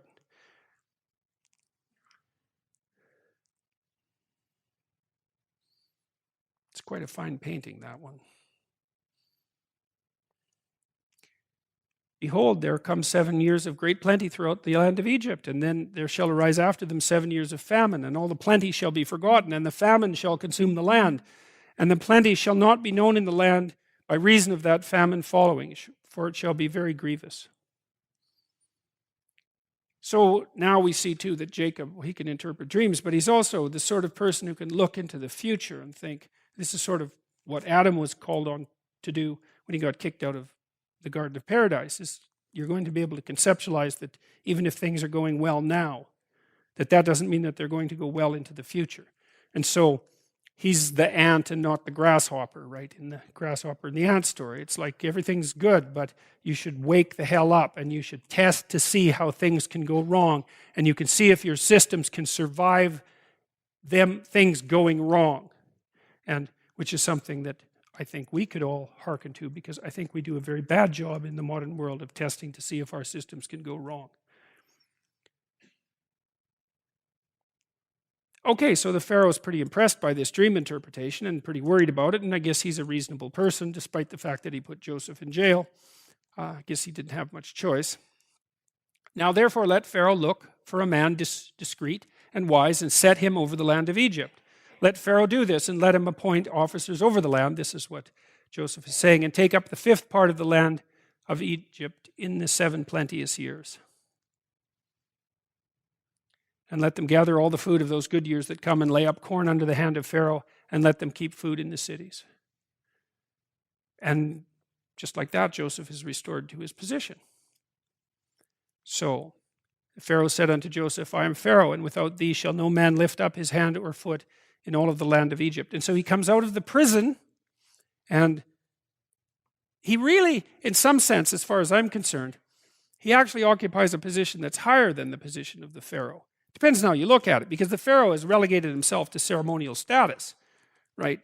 Joseph has all the responsibility, makes all the decisions, so de facto, he's the Pharaoh. He doesn't get the glory precisely, although he's not doing too bad for himself. And there's a lesson in that too.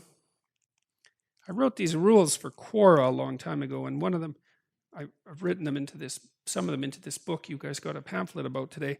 One of the rules that I didn't write about was note that opportunity lurks where responsibility has been abdicated, which is really interesting, I think. I mean, I've seen people in their jobs, they say things like, well, the guy I work with doesn't do any work. It's like, well, you could do it. I mean, I know there's limits to that, but one of the things you can do at work is make yourself indispensable.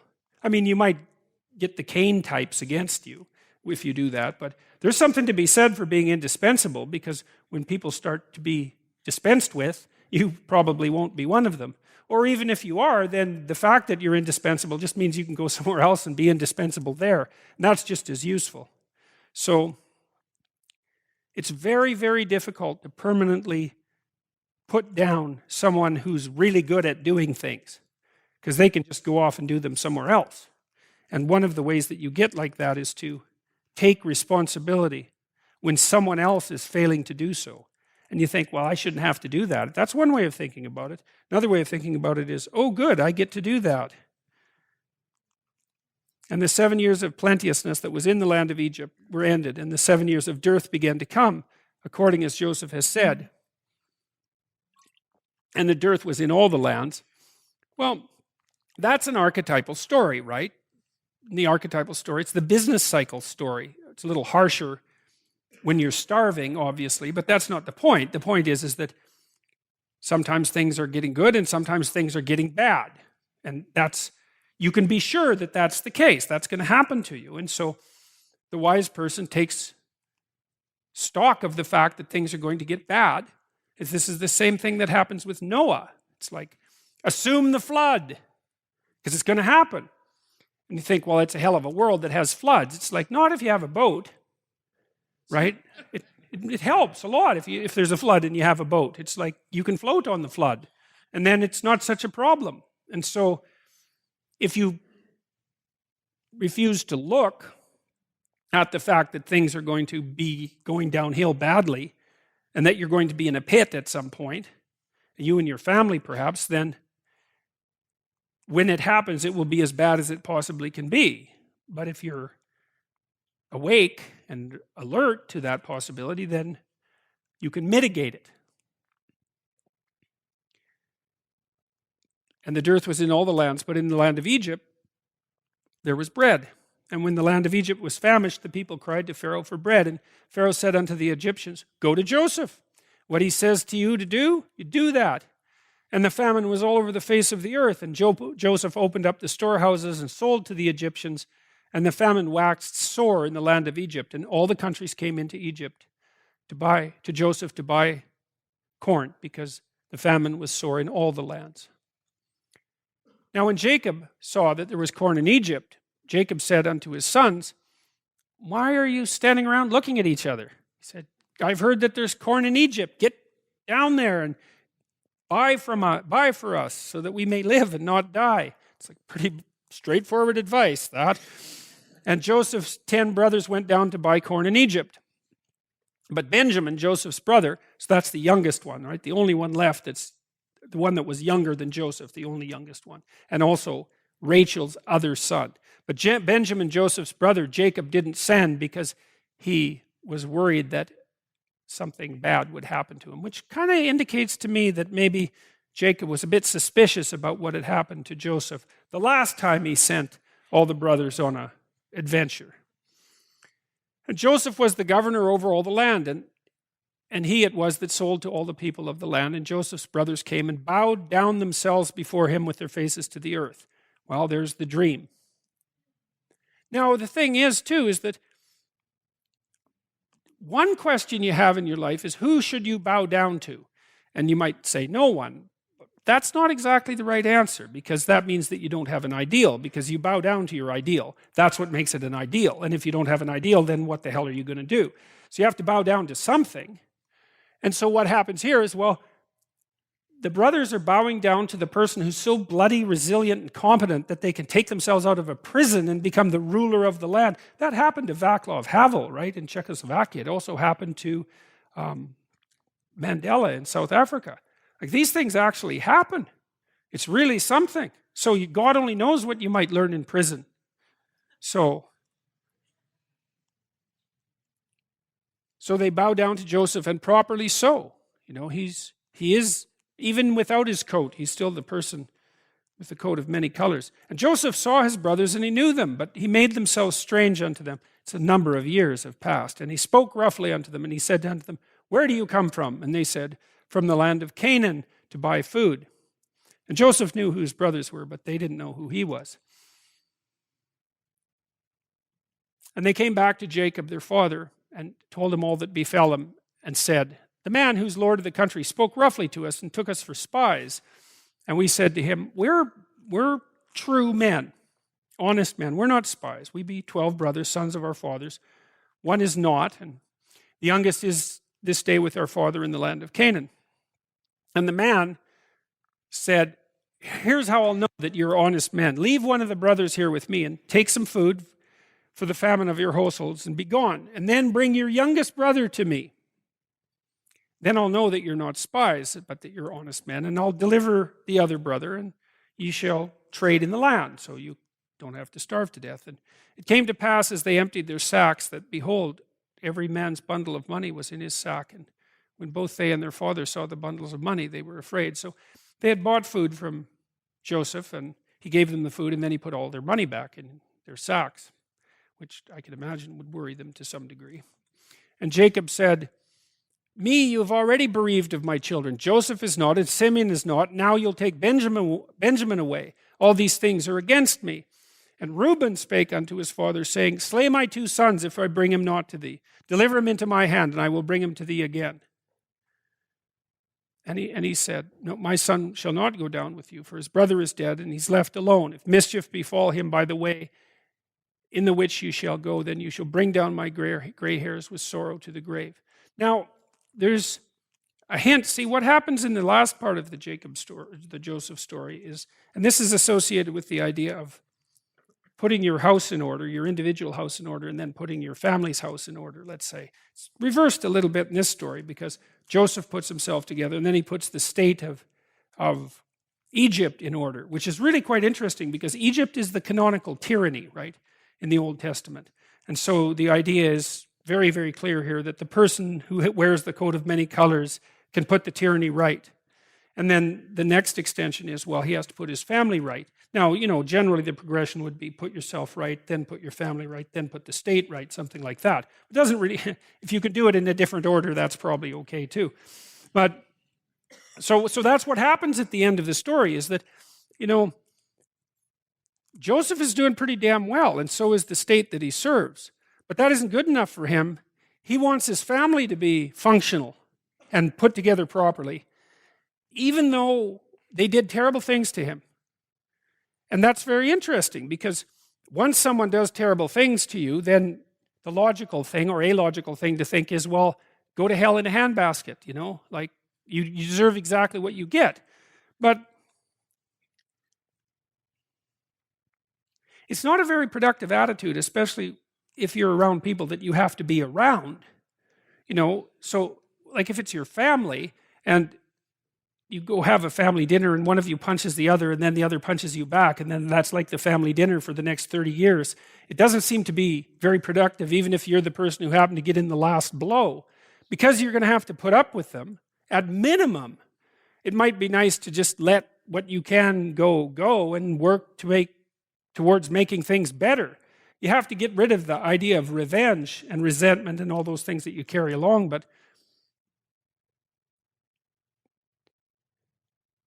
it's probably better to think about how your family could be if it was really functioning well, and then just aim unerringly at that.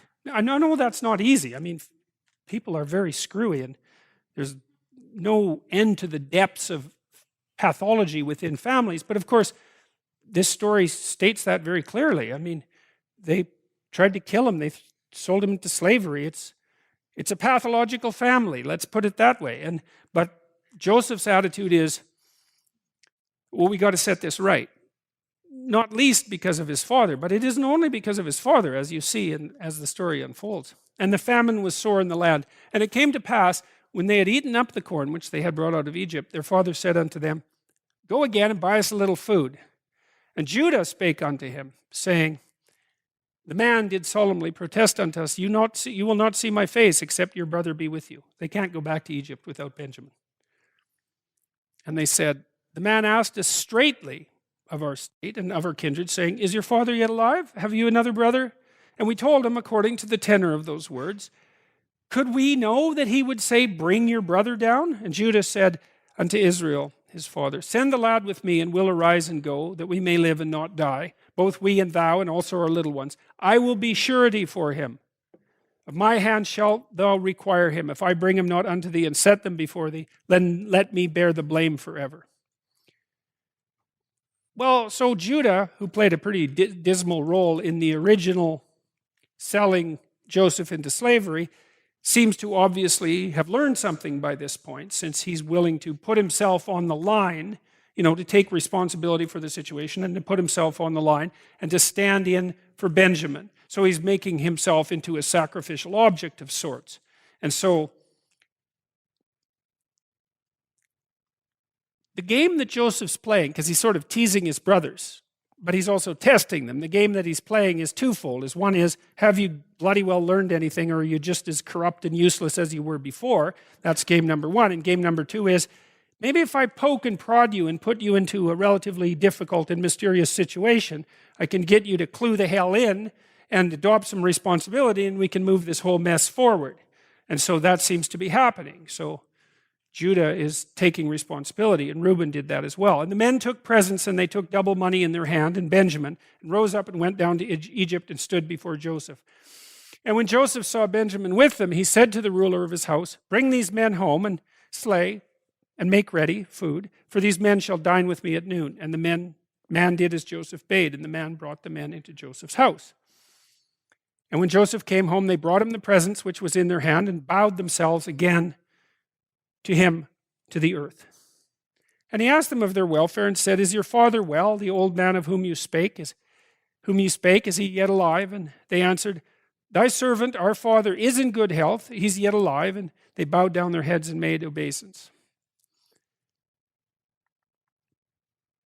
And he lifted up his eyes and saw his brother Benjamin, his mother's son, and said, Is this your younger brother of whom you spake unto me? And he said, God be gracious unto thee, my son. And Joseph made haste, for his bowels did yearn upon his brother. And he sought where to weep. And he entered into his chamber and wept there. And he washed his face and went out and refrained himself and said, Set on the bread. And they sat before them. Now he plays another trick on his brothers. So he has them all sit at the table, but he lines them up according to age. And so he's trying to, what is he trying to do? He's trying to freak them out, fundamentally. And he manages that because they have no idea how in the world he could possibly pull something like that off. They think it's magic. And the men marveled at one another. And he took and sent messes unto them from before him, but Benjamin's mess was 5 times as much as any of theirs. So what's he doing? Well, he's testing his brothers again. The fact that when he was the child Joseph, that he got more, meant that his brothers got terribly jealous and then murderous, right? And so now he's doing the same thing with Benjamin. He's thinking, okay, well, I'll give this kid more than his share, and I'll watch how these reprobates behave and see if they've learned anything. And he commanded the steward of his house, saying, Fill the men's sack with food as much as they can carry, and put every man's money in the sack as well. And put my cup, the silver cup, in the sack's mouth of the youngest, and his corn money. And the steward did according to the word that Joseph had spoken. As soon as the morning was light, the men were sent away along with their transportation. The cup is found in Benjamin's sack. Well, so Benjamin's kind of young. And Joseph sends out people to find out where the cup is gone, and they find it in Benjamin's sack. And they're very upset about this. they said that a harsh punishment would befall whoever had the cup in his sack. They rent their clothes and laid it every man his ass and returned to the city. Judah and his brethren came to Joseph's house, for he was yet there, and they fell before him on the ground, very unhappy and apologetic. And Joseph said unto them, what deed is this that you have done? Don't you know that a man like I can certainly divine? I know what's going on. And Judah said, what shall we say? What shall we speak? Or how can we possibly clear ourselves? God found out the iniquity of thy servants. Behold, we are your servants, both we and also he with whom the cup is found. And he said, God forbid that I should do so, but the man in whose hand the cup is found, he shall be my servant. And as for you, get you up in peace to your father. That's the discovery of the cup. Judah says, now therefore, when I come to the servant thy father, my father, and the lad be not with us, seeing that his life is bound up in the lad's life, it shall come to pass when he sees that the lad is not with us, that he will die. And the servants shall bring down the gray hairs of thy servant our father with sorrow to the grave. For thy servant became surety for the lad unto my father, saying, if I bring him not unto thee, then I shall bear the blame to my father forever. Now therefore I pray thee, let me stay instead of the lad, and let the lad go with his brothers. For how shall I go up to my brother, and the lad be not with me? Lest peradventure I shall see the evil that will come on my father. Okay, so what's happened? Well, they learned their lesson. So now Judah again is willing to stand in the place of Benjamin and become a slave himself. And so now Joseph has determined that his brothers have developed their character to the point where reconciliation might be possible. You know, it says you should forgive and forget, but the conditions for that are quite specific. You know, if you have a dispute with someone and they've wronged you in some sense and they apologize, the question is, well, what's the apology? Well, it's a layout of a rationale. It's something like, as far as I can tell, here's the reasons I did this horrible thing, and here's what I've learned from it, and here's what I'm going to do to try not to do it again, and would you give me another crack at it? That's the proper repentance, right? And then you forgive, because you're an idiot too, and you'll probably do something stupid, and maybe you'd like the same kind of break at some point. And besides, if we all held each other completely to account at all possible times for everything, then it'd just be hopeless, because there'd be no room for error. So the forgiveness which Joseph is showing is wise forgiveness. He's not going to put himself out on the line for people who haven't learned, so that the same stupid thing can happen again, so that they can continue to spread misery wherever they go. He's going to find out if they've clued in a little bit, and then if so, then they can move on with putting the family together. And so that breaks him up. He says Joseph could not refrain himself before all of them that stood by him. And he cried. And then he said, get every man away from me. So all the people except for Joseph's brother left. And there stood no man with him while Joseph made himself known unto his brothers. And Joseph said, I'm Joseph. Is my father still alive? And his brothers could not answer, for they were troubled at his presence. It's like, yeah. Understatement of the decade there. And Joseph said unto his brothers, come near to me, I pray you. And they came near, and he said, I am Joseph, your brother, who you sold into Egypt. But don't be grieved or angry with yourselves that you sold me hither, for God did send me before you to preserve life. So now it was not you that sent me here, but God. And he's made me a father to Pharaoh and lord of all his house and a ruler throughout all the land of Egypt. Hurry and go to my father and say unto him, thus say thy son Joseph, God hath made me lord of all Egypt. Come down unto me and tarry not. And thou shalt dwell in the land of Goshen, and thou shalt be near unto me, thou and thy children and thy children's children and thy flocks and thy herds and all that thou hast. And there I will nourish you, for yet there are 5 years of famine, lest thou and thy household and all that thou hast come to poverty. So that's the other thing, that another bit of a hint. It's a bread hint here.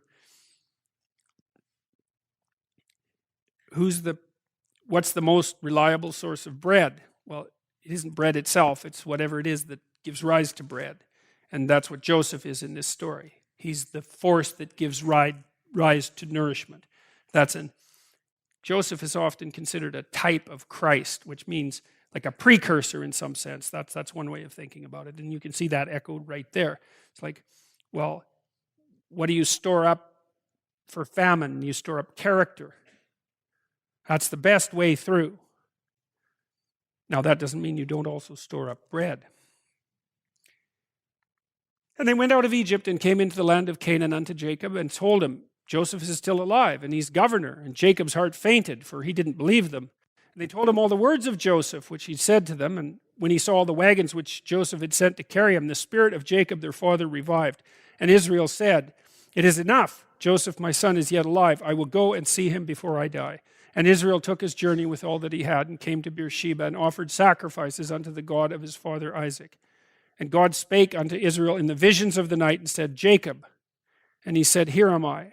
He said, I am God, the God of thy father. Don't fear to go down into Egypt, for I will make you a great nation there. And so that's how the Israelites end up in Egypt. I will go down with thee into Egypt, and I will also surely bring thee up again. And Jacob shall put his hand upon thine eyes. And Jacob rose up from Beersheba, and the sons of Israel carried Jacob, their father, and their little ones, and their wives, in the wagons which Pharaoh had sent to carry him. So the family's now all united in the proper state of being that Joseph has arranged. And they took their cattle and their goods. It's so interesting, too, because, of course, Joseph he's a foreigner as well as being a former slave and prisoner. Foreigner, slave, and prisoner. And yet he ends up ruling Egypt. Sheerly because of the force of his character and competence. And that's really something to think about. And they took their cattle, because that story there is that there isn't anything stronger than that. Doesn't matter what the circumstances are, that there isn't a force that's more powerful than that. And I don't think that that's naive. In fact, I think it's the exact opposite of naive. No matter where you are, you can generally make things better if that's what you want to do. And unless you're in a place that's really hell itself, that usually is something that elevates you and elevates the people around you. And you can do that wherever you are, because there isn't a place that's so small that you can't do that. That's the message of the prison. And they took their cattle and their goods which they had gotten in the land of Canaan and came into Egypt, Jacob and all his seed with him. And he sent Judah before him unto Joseph to direct his face unto Goshen. And they came unto the land of Goshen. And Joseph made ready his chariot and went to meet Israel his father, and presented himself to him, and fell on his neck, and wept on his neck a good while. And Israel said, I can now die, because I've seen your face, because you're still alive. And Pharaoh spake unto Joseph, saying, Thy father and thy brethren are come unto thee, and the land of Egypt is before thee. In the best of the land your father and brothers can dwell. In the land of Goshen let them dwell. And if there now know any men of activity among them, then make them rulers over my cattle. Gives them a job. And Joseph brought in Jacob his father and set him before Pharaoh. And Jacob blessed Pharaoh. That's a very interesting little turn of events, because you'd expect the opposite under those circumstances.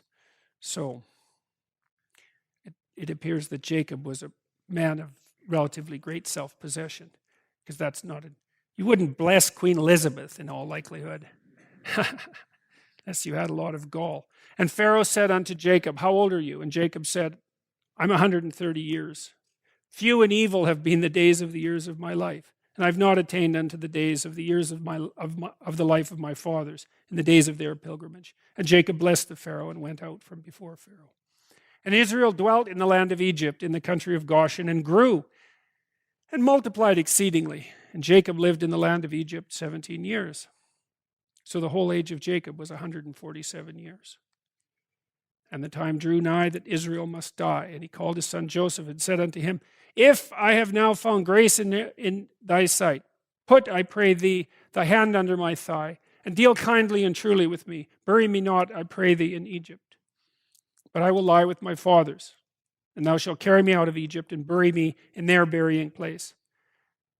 And Joseph said, I will do as you have said.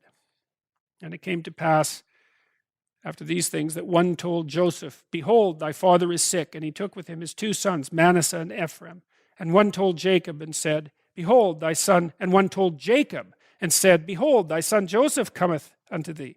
And Israel strengthened himself and sat upon the bed. And Israel said unto Joseph, I had not thought to see your face, and lo, God hath also showed me your children. And Joseph brought them out from between his knees and bowed himself with his face to the earth. And Joseph took them both, Ephraim in his right hand towards Israel's left hand, and Manasseh in his left hand toward Israel's right hand, and brought them near unto him. And Israel stretched out his right hand and laid it upon Ephraim's head, who was the younger, and his left hand upon Manasseh's head, guiding his hands purposefully, for Manasseh was the firstborn. And when Joseph saw that his father laid his right hand on the head of Ephraim, it displeased him. And he held up his father's hand to remove it from Ephraim's head unto Manasseh's head. And Joseph said unto his father, Not so, my father, for this is the firstborn. Put the right hand upon his head. And his father refused and said, I know it, my son, I know it. He shall also become a people, and he shall also be great. But truly his younger brother shall be greater than he, and his seed shall become a multitude of nations. Another repeat of the same thing that happens continually. It says when God wants to intervene in human affairs, what he does is invert tradition. It's something like that. And so that's a sign that there's something new and special going on, and that gives precedence to the younger child rather than the older child. Precedence to what is new rather than what's traditional. Of course, sometimes that's necessary because tradition is insufficient, and sometimes something new has to come into being in order to update it. And Jacob called together his sons and said, Gather together, so that I can tell you that which shall befall you in the last days. Gather yourself together, and hear, ye sons of Jacob, and hearken unto Israel your father. Reuben, I'm not going to go through all 12 of these. Reuben, thou art my firstborn, my might, and the beginning of my strength, the excellency of dignity, and the excellency of power. Now, the story is quite interesting here because Jacob blesses Joseph's sons before he blesses his own sons. And so what he's doing is placing the rights of the firstborn into the sons of his favorite son. And then he goes to his sons. And so that has implications for the way the biblical stories lay themselves out from thenceforward. The excellency of dignity and the excellency of power. Unstable as water, thou shalt not excel, because thou wentest up to thy father's bed, then defiled it. He went up to my couch. You may remember that Reuben slept with his father's concubine. Simeon and Levi are brethren. Instruments of cruelty are in their habitations.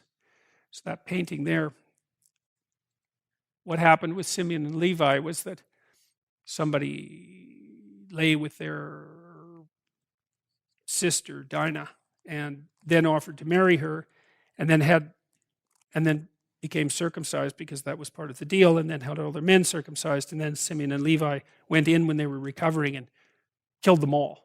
And then Jacob and all his people had to leave because, well, that irritated their relatives. So Simeon and Levi are brethren. Instruments of cruelty are in their habitations. O my soul, come not thou into their secret. Unto their assembly mine honor, be not thou united. For in their anger they slew a man, and in their self-will they digged down a wall. Cursed be their anger, for it was fierce, and their wrath, for it was cruel. I will divide them in Jacob and scatter them in Israel. Judah, thou art he whom my brethren shall praise. Thy hand shall be in the neck of thine enemies. Thy father's children shall bow down before thee. Judah is a lion's whelp. From the prey, my son, thou art gone up. He stooped down. He couched as a lion and as an old lion. Who shall rouse him up? The scepter shall not depart from Judah, nor a lawgiver from between his feet until Shiloh come. And unto him shall the gathering of the people be. Joseph is a fruitful bough, even a fruitful bough by a well, whose branches run over the wall. The archers have sorely grieved him and shot at him and hated him. But his bow abode in strength, and the arms of his hands were made strong by the hands of the mighty God of Jacob. For thence is the shepherd, the stone of Israel. Even by the God of thy father, who shall help thee, and by the Almighty, who shall bless thee with the blessings of heavens above, blessings of the deep that lieth under, blessings of the beasts, breasts, and of the womb. The blessings of thy father have prevailed above the blessings of my progenitors unto the utmost bound of the everlasting hills. They shall be on the head of Joseph, and on the crown of the head of him that was separate from his brethren. All these are the 12 tribes of Israel. And this is it, that their father spake unto them and blessed them, every one according to his blessing. He blessed them. So that what we see here is an echo, in some sense, of what happens in the Mesopotamian creation story. When in the Mesopotamian creation story, there's the dragon of chaos, Tiamat, and her consort, Apsu, fresh water and salt water, respectively, and they're mingled together. And that combination of chaos and order gives rise to the first assembly of the ancient gods. And then the ancient gods kill Apsu casually and foolishly and enrage Tiamat with their foolishness and ignorance, and she comes back with a vengeance. In the meantime, and then she produces this huge army of monsters and puts Kingu, the worst of the monsters, at its head, and then decides she's going to take out her creation. And so that's a little warning from 3,000 years ago about foolishly undermining your tradition. So, anyways, the gods, in their frenzy, go out and try to fight against Tiamat, and they come back with their tails between their legs continually. But then a new god appears on the scene, and that's Marduk. He's got eyes all the way around his head, and he can speak words of magic. And they know that there's something new about this newest god. It's his capacity for vision and his capacity for articulate speech. And so they say, well, why don't you go out and try to deal with the chaos? And Marduk says, yeah, okay, no problem, but here's the deal. You elect me top god, and now I determine the destiny of the world. And so they're desperate because, like, Tiamat is coming to get them. That's chaos with the worst of all possible monsters. They're probably thinking he's not going to win anyways. And so they agree, and out he goes, and he confronts Tiamat, who's the goddess of chaos, and he cuts her into pieces, and he makes the world out of her pieces. And one of his names is He Who Makes Ingenious Things Out of the Combat with Tiamat, which is so interesting. That's a remarkable bit of nomenclature. So who should be at the pinnacle? The force that sees and speaks and goes out to confront chaos voluntarily. You know how many years it took people to figure that out? That's like the pinnacle discovery of humanity. That's what that is. And it's echoed here. You know, you see Simeon and Levi, they're too angry. The other brothers, they all have flaws and faults of various sorts. And so they're not elevated to the highest place. But Joseph, because he has his coat of many colors, and because he lands on his feet no matter where he goes, and because he's not resentful and bitter and malevolent and genocidal, and he's not shaking his fist at the sky or yelling at God because of Trump, let's say, then he's the right representative of the 12 tribes. And so that's brilliant. It's a brilliant story. All these are the 12 tribes of Israel, and this is it, that their father spake unto them and blessed them, every one according to his blessing, he blessed them. And when Jacob had made an end of commanding his son, so it's the last thing he does to state, he knows that these are the 12 tribes that will progress into the future of this people. And now he's trying it. The last thing he does is to try to hierarchically organize their relative virtues as an indication of what has been learned. And when Jacob has made an end of commanding his sons, he gathered up his feet into the bed and yielded up the ghost and was gathered unto his people. And Joseph fell upon his father's face and wept upon him and kissed him. And Joseph commanded his servants, the physicians, to embalm his father. And the physicians embalmed Israel. And when the days of his mourning were past, Joseph spake unto the house of Pharaoh, saying, If now I have found grace in your eyes, speak, I pray you, in the ears of Pharaoh, saying, My father made me swear, saying, Lo, I die. In my grave which I have digged for me in the land of Canaan, there shalt thou bury me. Now therefore let me go up, I pray thee, and bury my father, and I will come again. And Pharaoh said, Go up and bury thy father, according as he made thee swear. For his sons carried him into the land of Canaan, and buried him in the cave of the field of Machpelah, which Abraham bought with the field for a possession of the burying place of Ephron the Hittite, before Mamre. And Joseph returned unto Egypt, he and his brethren, and all that went up to him, and all that went up with him to bury his father after he had buried his father.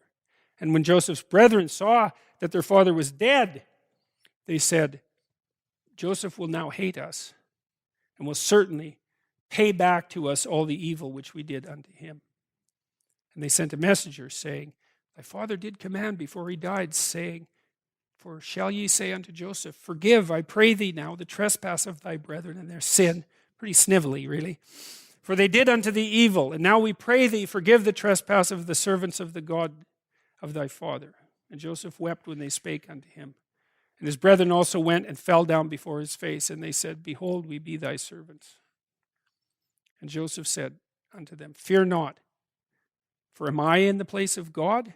But as for you, you thought evil against me, but God meant it unto good, to bring to pass, as it is this day, to save much people alive.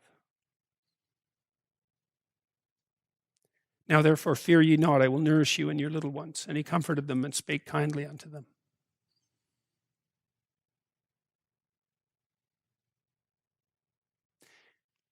So the idea there is that there's no evil so evil that good cannot triumph over it. And Joseph dwelt in Egypt, he and his father's house, and Joseph lived 110 years. And Joseph saw Ephraim's children of the third generation. The children also of Machir, the son of Manasseh, were brought up upon Joseph's knees. And Joseph said unto his brethren, I die, and God will surely visit you and bring you out of this land unto the land where he sware to Abraham, to Isaac, and Jacob. And Joseph took an oath of the children of Israel, saying, God will surely visit you, and you shall carry my bones from hence. So Joseph died, being 110 years old, and they embalmed him. And he was put into a coffin in Egypt. And that's Genesis. So,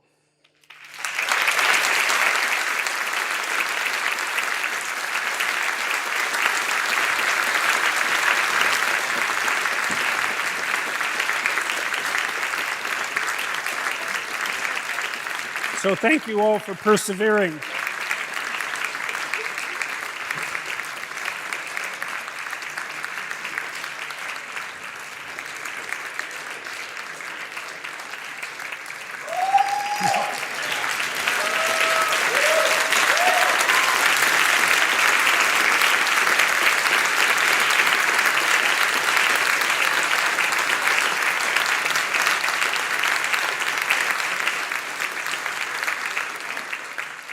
Thank you, thank you. Well, this has been very worthwhile as far as I'm concerned. I learned an awful lot, and I'm very much looking forward to continuing with it. And thank you all very much for your support and your rapt attention and your seriousness in this endeavor and your care and all of that. It's really been a privilege to be able to do this. It's a completely surreal thing to manage, and so far, I think about 5 million people have watched it, so that seems to be a very good thing. So, yeah.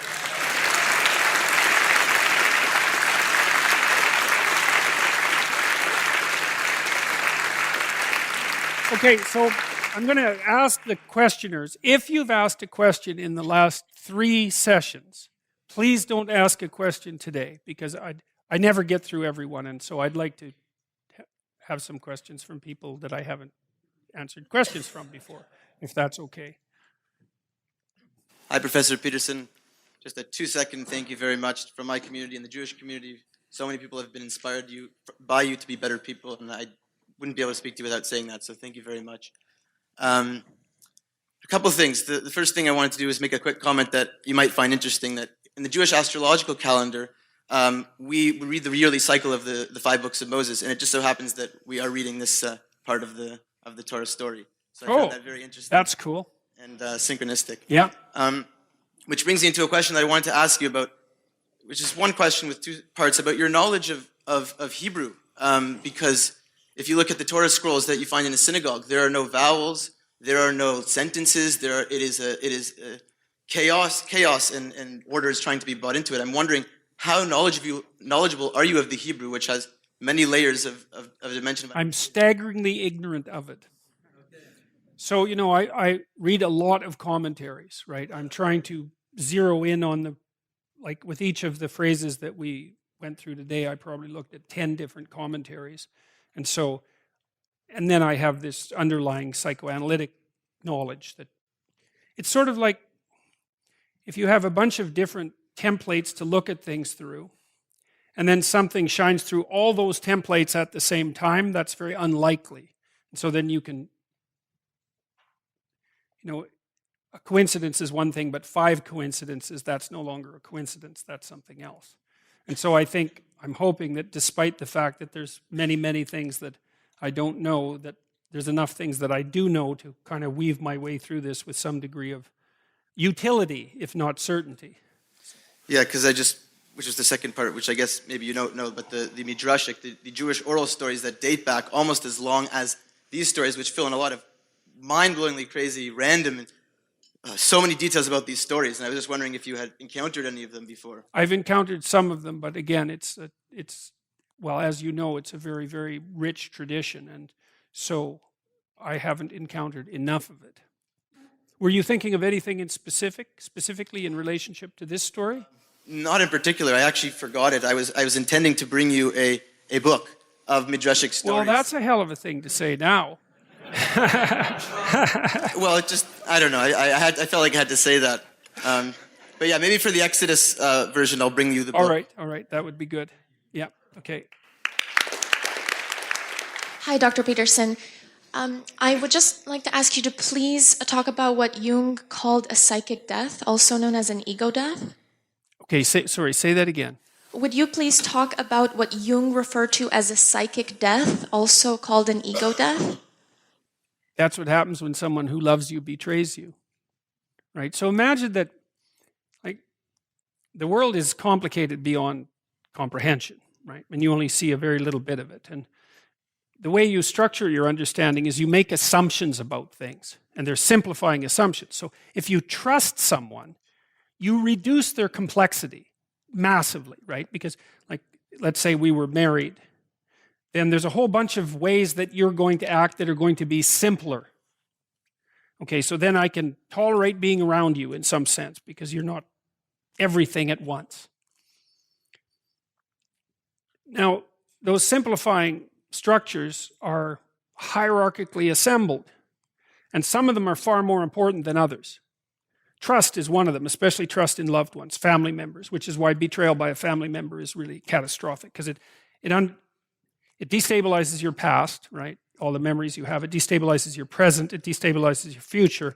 It shakes your faith in human beings, including yourself.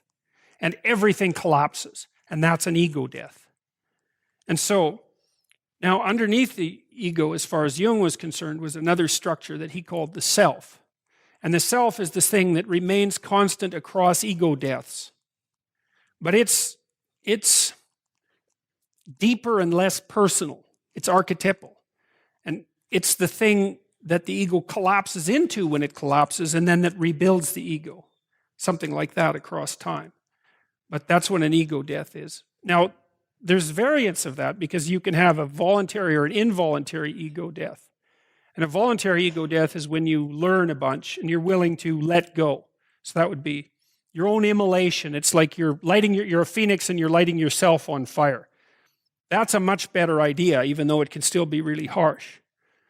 The involuntary ego deaths, they're really hard on people. People will do almost anything to stop that from happening, which is partly why they fight to maintain their group-fostered axiomatic simplifications. It's not surprising, because you lose that ego death is a journey into the underworld, or it's a collapse into chaos.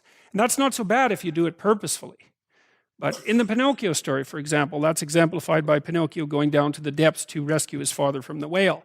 Now, he does that voluntarily, but it damn near kills him, right? I mean, first of all, he hardly gets out of the whale. Second, he actually drowns and dies, but he comes back to life. So even if you do it voluntarily, it's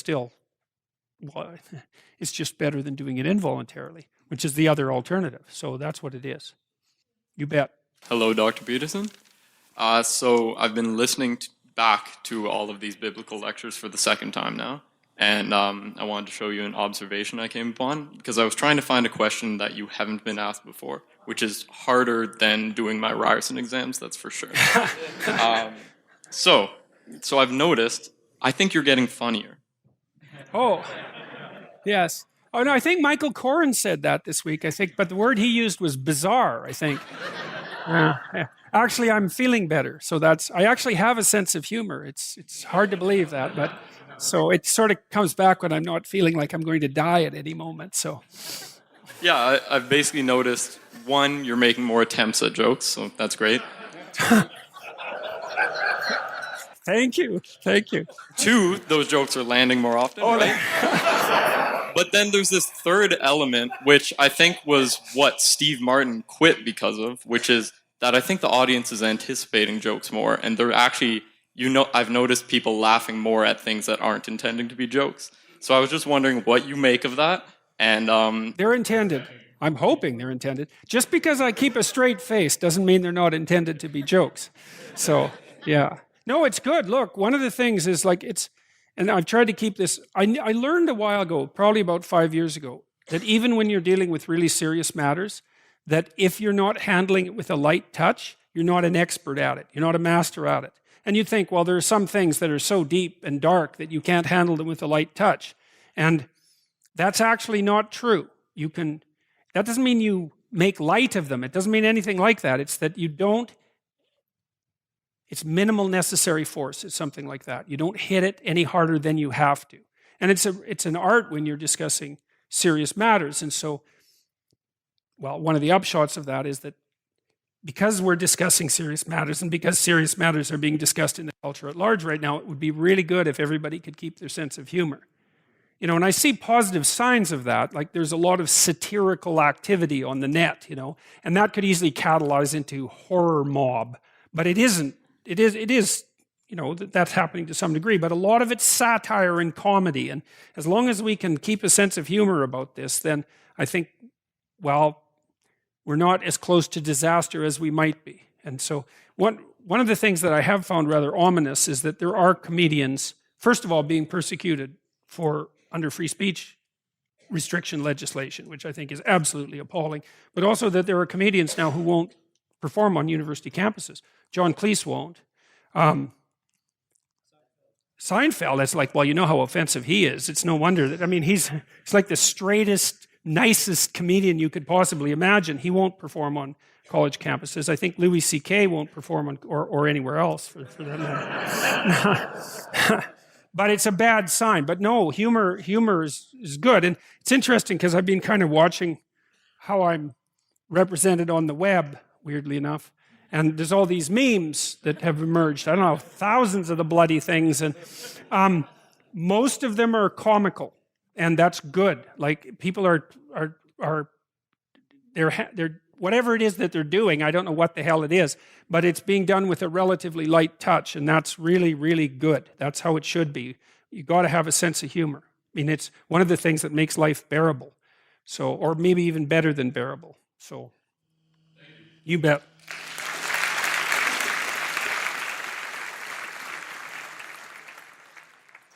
Hello, Dr. Peterson. Just want to say what a great lecture series, and this is the last in this year, so Merry Christmas to you and your family. Thank you. I just want to say this Don't get too enthusiastic about that. I wrote you an essay of a question, and then I used the lecture or the essay writing guide on Psych 230 to narrow it down to just a few pages, a few lines, and then during this particular lecture, like the zigzag slide manifests again, and I thought, I basically just had all my questions answered. So basically, I want to ask the idea of you've made a lecture that was on YouTube many years ago, and you keep referring to Cain and Abel and the death of Abel by Cain and the curse, and I think, well, that was a single two brothers conflicting, but here we have in the sons of Jacob, the 12, there was one who was good, one who was an Abel archetype, and there were 11 that came after him. So that, I don't know, maybe there's something about the division. No, that's a good observation. I hadn't thought about that. Yeah, Well, I mean, there's a bit of variability because Reuben isn't quite as bad as the rest. But yeah, I would say it's probably easier for the Cain side to multiply. Luckily, it's not as powerful because it doesn't do anything. Like yes, yes, and there's Jung was often accused of Manichaeanism. Maybe I'm not pronouncing that properly, but there was a variant of Christian dogma that held that good and evil were separate metaphysical realities, and that they were battling for governance of the cosmos, something like that. But they both had an independent existence. And the classical Christian idea, which won out over that, was that no, that good was real, but evil was the absence of good. Now that produced the absence of good produces all sorts of consequences. And it is interesting to read Jung because he does get kind of Manichaean in his discussions. And I think it was partly because he was so concerned about what happened in Nazi Germany and then with the Cold War afterwards, because evil seemed to be a palpable force. But I don't think that it's as powerful as good. But I do think it's easier for it to multiply because it's the easier path. It's easy to be resentful and hostile and bitter and do nothing. That's easy. It's horrible and it's hard on people, but it doesn't require a tremendous amount of faith or effort. So maybe that is why it's multiplied in the final story in Genesis. Yeah, and I've been reading ahead, and for my own, based on the interest of the presented stories, and I keyed in on a few other books and chapters in the Bible, like 1 Corinthians 13, which is the love chapter, and that cycles through the idea of I can have all things in life, knowledge, power, but it's all passing, and now and forever are faith, hope, and love, and then of course love triumphs over all.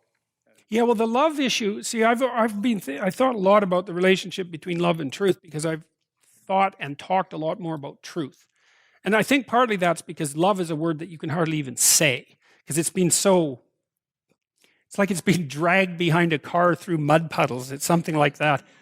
But sorry, let me just finish elaborating this idea. But I think that the love idea is associated with, for me at least, with what I discussed at the beginning of this lecture with regards to faith. I think you have to make a decision about what your attitude towards being is going to be.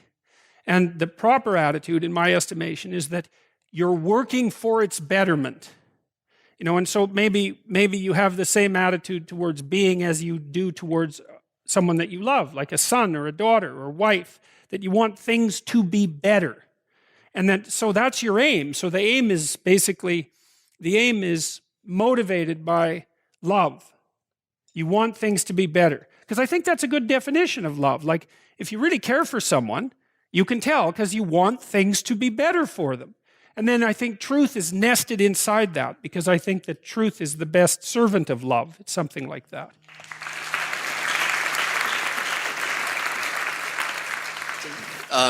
So I've been struggling with an idea recently that I was thinking maybe you'd be able to help me out with. Basically, in a recent interview, you talked about how myth is meant to reconcile inherent contradictions in reality, right?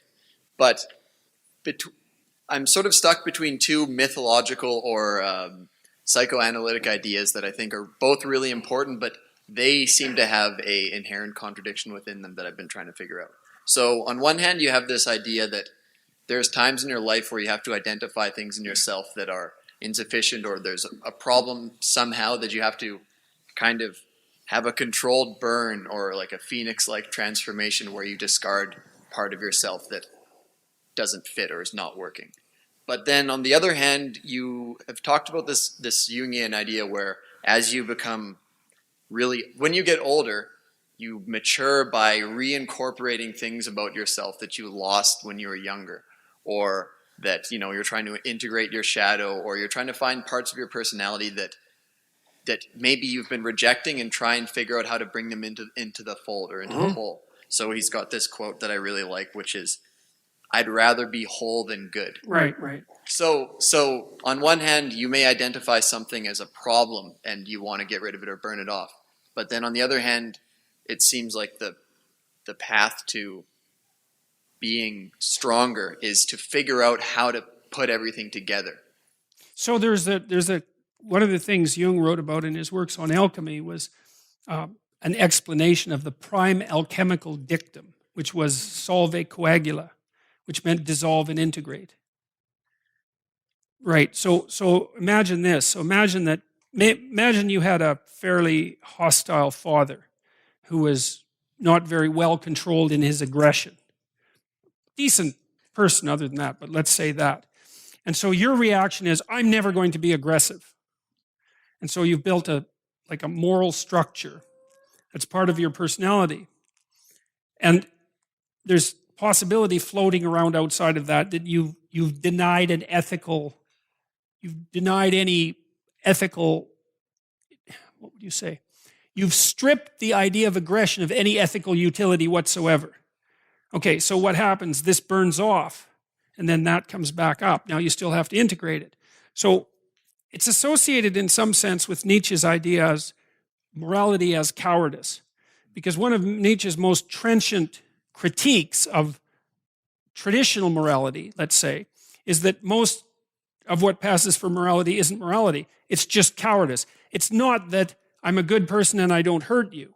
It's that I'm afraid to hurt you. And because I don't want to admit that I'm afraid to hurt you, then I say I'm moral, because then I can mask my essential fear and cowardice in a guise of morality. And that happens far more often than you would think, because harmless and moral are by no means the same thing. So some of what you're burning off, you can sit, and this is where Freud was such a genius, I think, is because he concentrated on aggression and sexuality, which are perhaps the two most difficult parts of a personality to integrate. Said that the hyper-simplified morality stops you from tapping into deeper recesses of your psyche. And it's partly because they're primal forces. It's not surprising that you don't want to have anything to do with them, that you stay away from situations where they might make themselves manifest. But the problem is, by denying the worst in yourself in that manner, suppressing it, you preclude the possibility of the best. Because no one can be a good person without integrating their capacity for aggression. Because without that capacity for aggression, you cannot say no. Because no means, if you really say it, no means there isn't anything that you can do to me that will make me change my mind. Or conversely, it means I will play for higher stakes than you will. And unless you've got your aggression integrated, there isn't a chance you can say that. And if you did, no one would take you seriously, because they'd know it was just a show. So one of the most useful things that Jung did, I think, was to work on this idea of the integration of the shadow, because he was really interested in the idea of evil, right? Especially working with trying to parcel out what happened in Nazi Germany and during the Second World War. What do you do with the part of you that's aggressive and potentially malevolent? Do you just crush it? That's the superego response in some sense. Do you just put it behind you, so to speak? Is that a possibility? Or do you admit to its existence and bring it into the game? And that's, see, for Freud, in some sense, morality was superego clamping down on the id. And they were fundamentally opposed. Both Jung and Piaget had a different idea, and I think they were right. It's like, no, you invite the bad guys out to play. And so you're an aggressive hockey player, but it's disciplined aggression. That gives you access to a whole sorts of energy you wouldn't otherwise have. And then with regards to sexuality, it's like, well, untrammeled promiscuity doesn't constitute a virtue, but neither does unavoidable virginity, right? In fact, I think that's worse, because it also masks itself with virtue. It's like, well, you should be able to do things that you wouldn't do. That's like the definition of a genuinely moral person. They could do it, but they don't. And that's not cowardice. And so you burn off the things that get in the way of that integration. So when you say dissolve and integrate, might it be a good way to sort of bring the two ideas together, that the burning off and the difficult process is necessary because the elements of yourself are structured together in a rigid way that is not working properly? And that's what happens to Geppetto in the belly of the whale. He's so caught in his presuppositions that he can't escape. right? And so Pinocchio represents the new force. So it's very interesting. So when you watch Pinocchio try to rescue him, the first thing Geppetto does is confuse Pinocchio with a fish because he wants something to eat. But Pinocchio is better than something to eat because he can rescue him so he doesn't need to eat. And then Pinocchio wants to make a fire, and Geppetto objects because he's going to burn up all the furniture. It's like, we don't need the damn furniture if we're getting out of the whale, you know? And so Geppetto, and he's old, so that's the rigid structure. That's the old year that has to die off before the new year can be born. It's a forest fire that allows for new growth, and that's how those things are put together. And see, and it's useful to know too, because if you burn something off, you might think, well, there's nothing left. It's like, that's not true. If it's dead wood, then you have room for new growth. And you want to be doing that on a fairly regular basis. That's the snake that sheds its skin and transforms itself, right? That's the death and resurrection from a psychological perspective. It's exactly the same idea. Now, we don't know the upper limit to that, right? Because we don't know what a person would be like if they let everything that they could let go, and only let in what was seemly, let's say. But you can see that. It's funny. We don't know that to some degree. You can see people start to do that without, that's not a rare experience. And people improve very rapidly. They can improve their lives very rapidly. A lot of it's low-hanging fruit. Like, if you just stop doing really stupid things that you know are stupid, your life improves a lot. So, and it frees you up. It also means there's an element there that's also associated with pride. Because people tend to take pride in who they are. And that's a bad idea, because that stops you from becoming who you could be. Because if you're proud of who you are, you won't let that go when it's necessary. You won't step away from it. You know, and then you end up being your own parody, something like that. That's also a very bad idea. You want to be continually stepping away from your previous self. And so, and I guess part of that too is that you have to decide, you know, are you order? Are you chaos? Or are you the process that mediates between them? And if you're the process that mediates between them, you are the thing that transforms. And that's the right attitude for a human being, because that's what we are. We're the thing that voluntarily confronts chaos and transforms. That's what we are. And so, for better or worse, you know, that's our deepest biological essence, you might say. And so you can let things go if you know that there's more growth to come. So, yeah.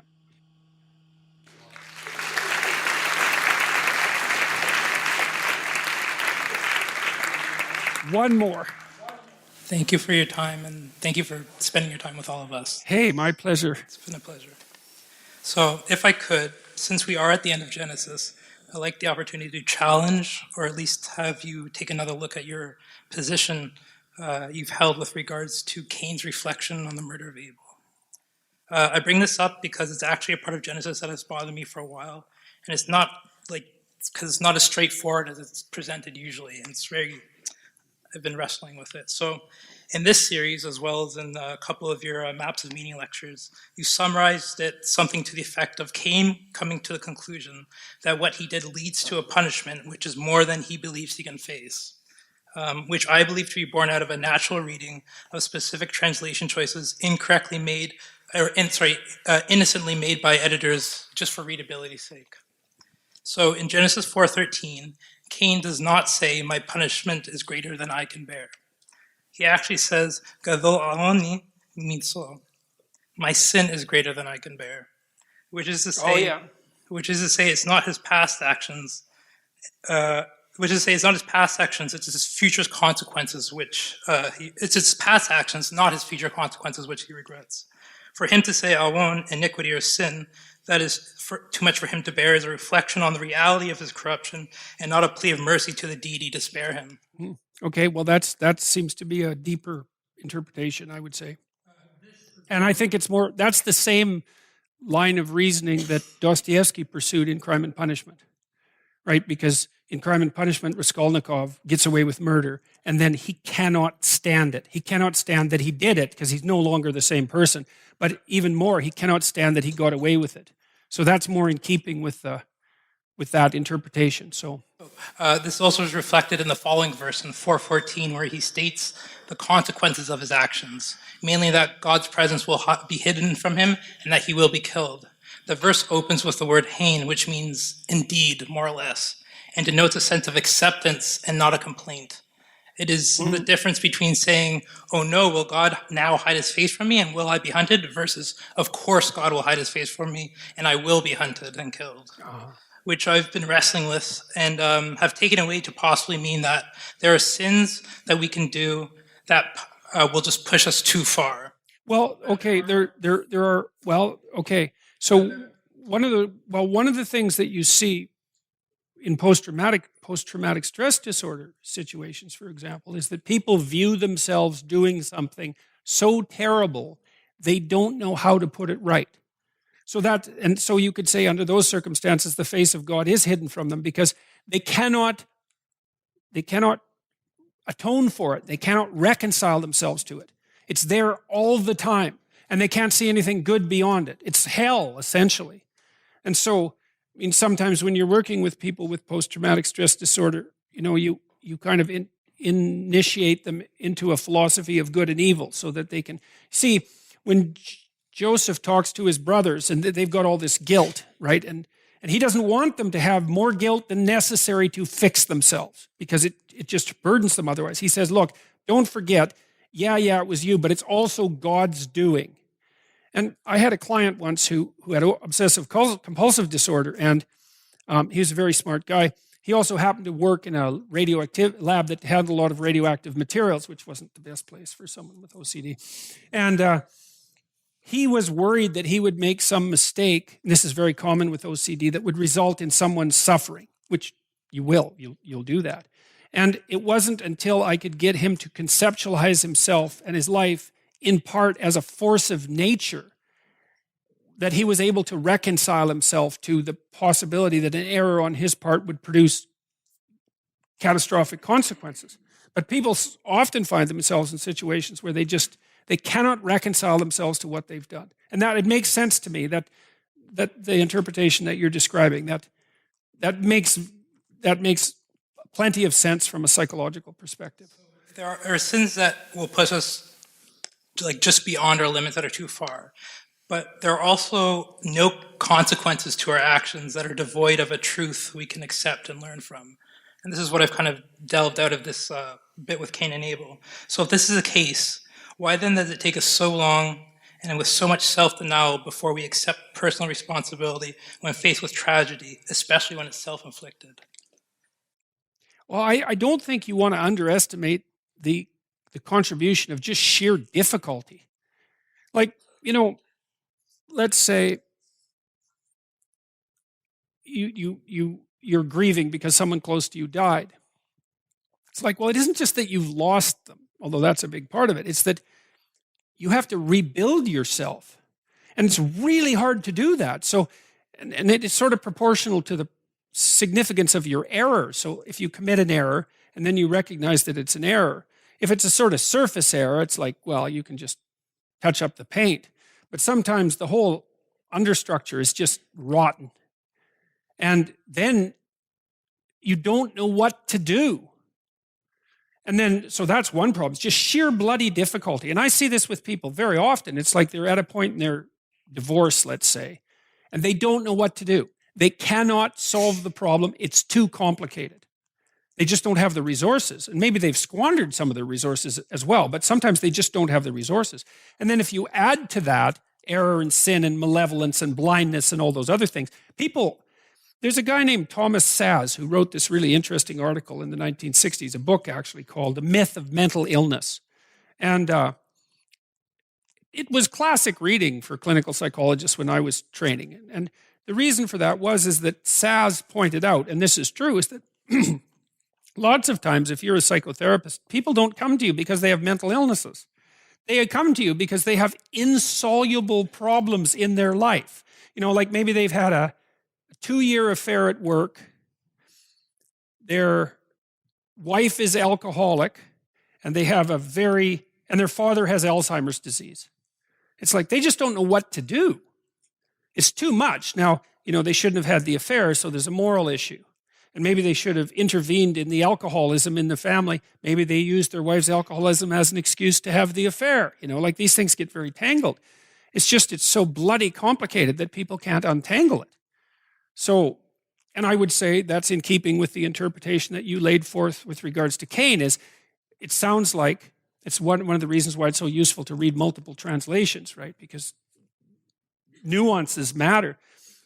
It sounds to me from that description that he actually woke up at least briefly and noticed what he did and said, there's no coming back from this. And it is, you can easily get places that you do not know how to come back from. Now, they say, well, all things are possible with God, and there's always the possibility of redemption, no matter how serious the sin. But I'll tell you, sometimes people have no idea how to get back from where they went. Well, and you can understand often why people wouldn't do that, right? Yeah, well, that's a funny thing, because one of the things Carl Rogers said, too, about psychotherapy is that you can't do psychotherapy with someone who hasn't recognized that they have a problem. So it's a massive thing to recognize that you have a problem, and it does open the door, perhaps, to recovery. But it also means that you've recognized that you have a problem, and that can be very, very, it's the desert, right? You're out of the tyranny, but you're in the desert, and the sun's beating down on you, and there's no necessary reason to presume that you're going to survive. So. Thank you. Have a good night and stay warm. Thank you all. If you found this conversation meaningful, you might consider picking up Dad's books, Maps of Meaning, The Architecture of Belief, or his newer bestseller, 12 Rules for Life, An Antidote to Chaos. Both of these works delve much deeper into the topics covered in the Jordan B. Peterson podcast. See jordanbpeterson.com for audio, ebook, and text links, or pick up the books at your favorite bookseller. Remember to check out jordanbpeterson.com/personality for information on his new course. I hope you enjoyed this podcast. If you did, please let a friend know or leave a review. Talk to you next week. Follow me on my YouTube channel, Jordan B. Peterson, on Twitter, @Jordan B. Peterson, on Facebook, @Dr. Jordan B. Peterson, and at Instagram @jordan.b.peterson.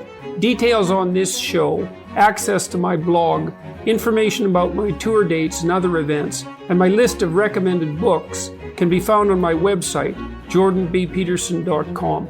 My online writing programs, designed to help people straighten out their pasts, understand themselves in the present, and develop a sophisticated vision and strategy for the future, can be found at selfauthoring.com. That's selfauthoring.com. From the Westwood One Podcast Network.